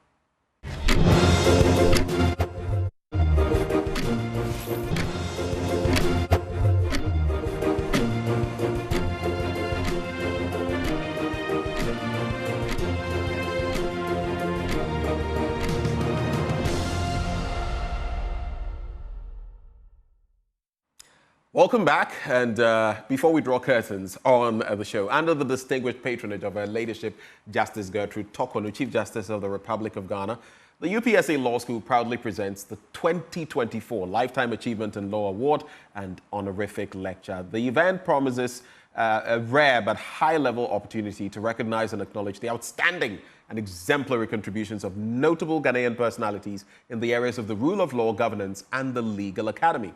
While this year's Lifetime Achievement in Law Award will be conferred on Nana Dr. SKB Asante. He is Paramount Chief of Asante Asokori. He is also former Director, United Nations Center on Transnational Corporations, and Chairman of the Committee of Experts which drafted the 1992 Constitution of Ghana at an august ceremony befitting the aura of the occasion. The event comes off on Thursday, the 25th of July, 2024 at 5 p.m. at the Kofi Ohene Konedu Auditorium at the UPSA. Visit the social media platforms of the UPSA Law School or call 0245-347-946 for more information. But right now, let's talk about that theatrical piece, that stage play, In the Pants of a Woman. I was just teasing my guests. Well, Ifoko Joma has In the Chest of a Woman, and we also have In the Pants of a Woman. Reminds me of that song. Anyway, joining us for a conversation today, we have Jude Bachman, who is an actor, and we also have Kobina Ansa, producer, director of this. You remember that song, Radio Radio? It got former President Rawlings dancing way back when. May his soul rest in perfect peace. Tell us about In the Pants of a Woman. Oh, well, so this is a rare one, actually, by popular request. You know, so the last time you did it months ago, it was pretty good. I went and saw it twice, 2 times. It was that good. Yeah. So it's for those who don't know about In the Pants of a Woman, it's an original musical that is themed on rape. Yeah, and we are doing this so that we can enlighten people on some of the toxic narratives we've grown up with concerning rape, and probably empower a lot more women to report in case they fall victims. I see. And what made you come through with this, though? The theme of rape, but is it because of things that have happened, experiences that, I mean, not personally, but that vicariously you have experienced, stories shared with you? Was that the foundation for this? I think so. The story shared with me. And I think by observation as well, because I observed that a lot of times people are raped and then they are victimized, actually, while the perpetrators are left free. Yeah. And I think I wanted to correct that through theater, So I think that was what began the whole In the Pants of a Woman thing, You know, coming to Jude, I still remember, now that you guys come in, I still remember Mr. Z. And, you know, the whole bit about sometimes how some people use their power at work to also, this dude was basically doing crazy things and no one was talking about it. But as an actor in this piece, why did this resonate with you? Why did you want to be a part of this production? Well, at first, when I saw the script, I read it like a story at first. I read it, and I couldn't really connect with it. I could sympathize, but I couldn't really connect with it at first. But then when I came together with the group and we spoke, we had our rehearsals, and then I went back and I had this kind of reflection, and I thought to myself, no, there has to be a change. That was when I remembered that I knew someone who had been through that ordeal as a child. And you look at them, and if they don't tell you, you never know. Yeah. If they don't speak up, you never know. You keep laughing with them, talking with them, you never know. But until they say it, you are just in the dark. You don't know what's going on. And for me, that was when it resonated with me, that no, there needs to be a change. There needs to be a space for people who are rape victims, not only women, but men, to come out and talk. It's not about being a man or, yeah, you're a man, you can't be raped, or you're a woman, why did you go there? No. It's something that happened to them, a traumatic experience. So I sat back and I thought, no, there has to be a change. And that was when I really connected to the script and really connected to the character I played. And your execution the last time, I must say, was phenomenal. It was fantastic. You should see him. You see him like this. When he's doing his thing, it's just mind-blowing. But what makes this musical different from all the others? The original musical, the songs in there, the songs, because... you created your own songs? Yeah, all those songs, I wrote all those songs, 16 of them. Wow. Yeah, and that is something I think doesn't happen here, because oftentimes we do other people's songs in our plays, but I want to change that trend, where, for example, we can sometimes have our original songs becoming commercial songs even after the play has happened in the theater. Yeah, so I think that's what is quite different from this one, aside the theme of rape. I see. Yeah. I want people out there to appreciate what it took to put this together. Between conceiving the idea and execution, how long did it take you? Well, it took me about 6 months to put the script together. Wow. Yeah, about 6 months, including writing the songs. And it took us 4 months to rehearse for the first one. Okay. Yeah, so 4 months rehearsal, going to the studio, because they were original songs, we had to put in a lot more effort, because they had not heard the song before. Okay. They were trying to create the songs according to how they were hearing me sing it. Yeah, and I think that was a lot more difficult, and all through the rehearsal, 4 months, that was quite hectic. Wow. But at the end of the day, we came out with something good. Yeah. Okay. Before I come to where it's happening, time, day, and all of that, what are we to expect, Jude? What can we expect? Oh, expect better, bigger, better. Just expect better. You're basically saying I can come again. You can come again. And the feel will be better. Oh, yes. The feel will be different, will be better. The experience will be more immersive. Trust me on this. Okay. Okay. I also suggest that all those passionate about the issues being, given that pedestal should also come aboard. It's everybody should come, but especially if you focus on those areas, rape victims and all that. Come and watch this. It will give you a lot of food for thought. Finally, where is it happening? National Theatre? Yeah, National Theatre. This Saturday. Which days, time? Okay, just walk us through that. It's happening this Saturday, National Theatre, 3 p.m. and 7 p.m. This time we are doing something quite creative because it's a rerun and we don't want to just do the same thing again. We've added some poetry. Yeah, to give it a better feel. So anyone who came to see it, even for the first run, is going to have a different experience. Yeah, so even if you saw this in April, come and see this again. Because the experience is now different, it's better. It'll get you, people who saw this and cried during the April show. Yeah, and it really was an emotional moment for me. And I think that at the end of the day, all that we want to do is to normalize the conversation about rape.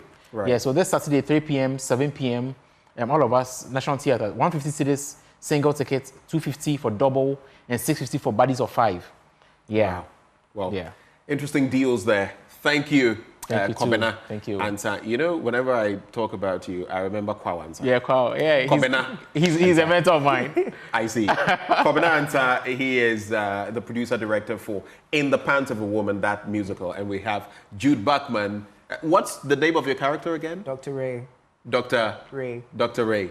You should see this guy when he's performing. It's just amazing. And that's it. But before we go, for the first time, the Dubai Property Expo is here in Ghana by HJ Real Estates, located at the 28 Yosef Broz Tito Avenue, Cantonment, Accra, opposite the Diamond City Apartments. Now, HJ Real Estates, your property advisor, presents exciting opportunities of investment in Dubai and why you should invest in that city. It's a tax-free income, good rental income, guaranteed high returns on investment, flexible payment plans for high capital appreciation, 0% property tax. It's a great tourist destination and is the safest country in the world up to now. So book now and contact us for more information on 0537 586 262. On WhatsApp, 0537 586 262. The website is www.hjrealestates.com as one word. On Facebook, Instagram, and YouTube, it is HJ Real Estates. HJ Real Estates, your trusted partner. And finally, escape to the Royal Cozy Hills Hotel. We call it Drapa Dubai. You have seen the rest. Now it's time to see the very best. Take a break from work and take a break from the South. The Royal Cozy Hills Hotel Drapa Dubai is the place to relax, rewind, and re-energize. I think I need some of that. It is away from the stress of the South. Now this is what awaits you. 1, an unforgettable safari experience. You'll get to experience an amazing array of wildlife, including lions, hippopotamuses, zebras, ostriches, among many others, using our spacious and well-secured game tour vehicles or using our quad bikes. Vroom, vroom, and we're gone. 2, water sports such as jet skiing, boats or canoe rides, and more. 3, various family games to keep you and your families excited every day. And 4, there's more. It's a great tourist attraction. They'll take you to all of those tourist attractions in the Upper West region, including the Mushroom Rocks, Slave Caves, and more. So escape from the south, escape to the north, escape to the Royal Cozy Hills Hotel. Drapa Dubai is what we call it, for an unforgettable safari experience. Pick up your phone, call these numbers, 0501 694 280 or 0248 844 463 to make your reservations or seek inquiries now. Before we go, happy birthday to these lovely ladies, Mrs. Gifty Essien, also the wife of Mr. Ato Essien, and Nanekia of Fitness for Life, located at Dansoman, Tunga. God richly bless you and make you great, and may you all continue to be awesome. We love you from all your fitness, from your fitness coach, Abu, and all the members. Stay blessed. Well, it's time to draw the curtains on the AM show. My name is Benjamin Akakwa. I always do this together with Sweetie Abochi. It's been a pleasure coming your way. Up next, we have Joy News Desk. You want to stay for that?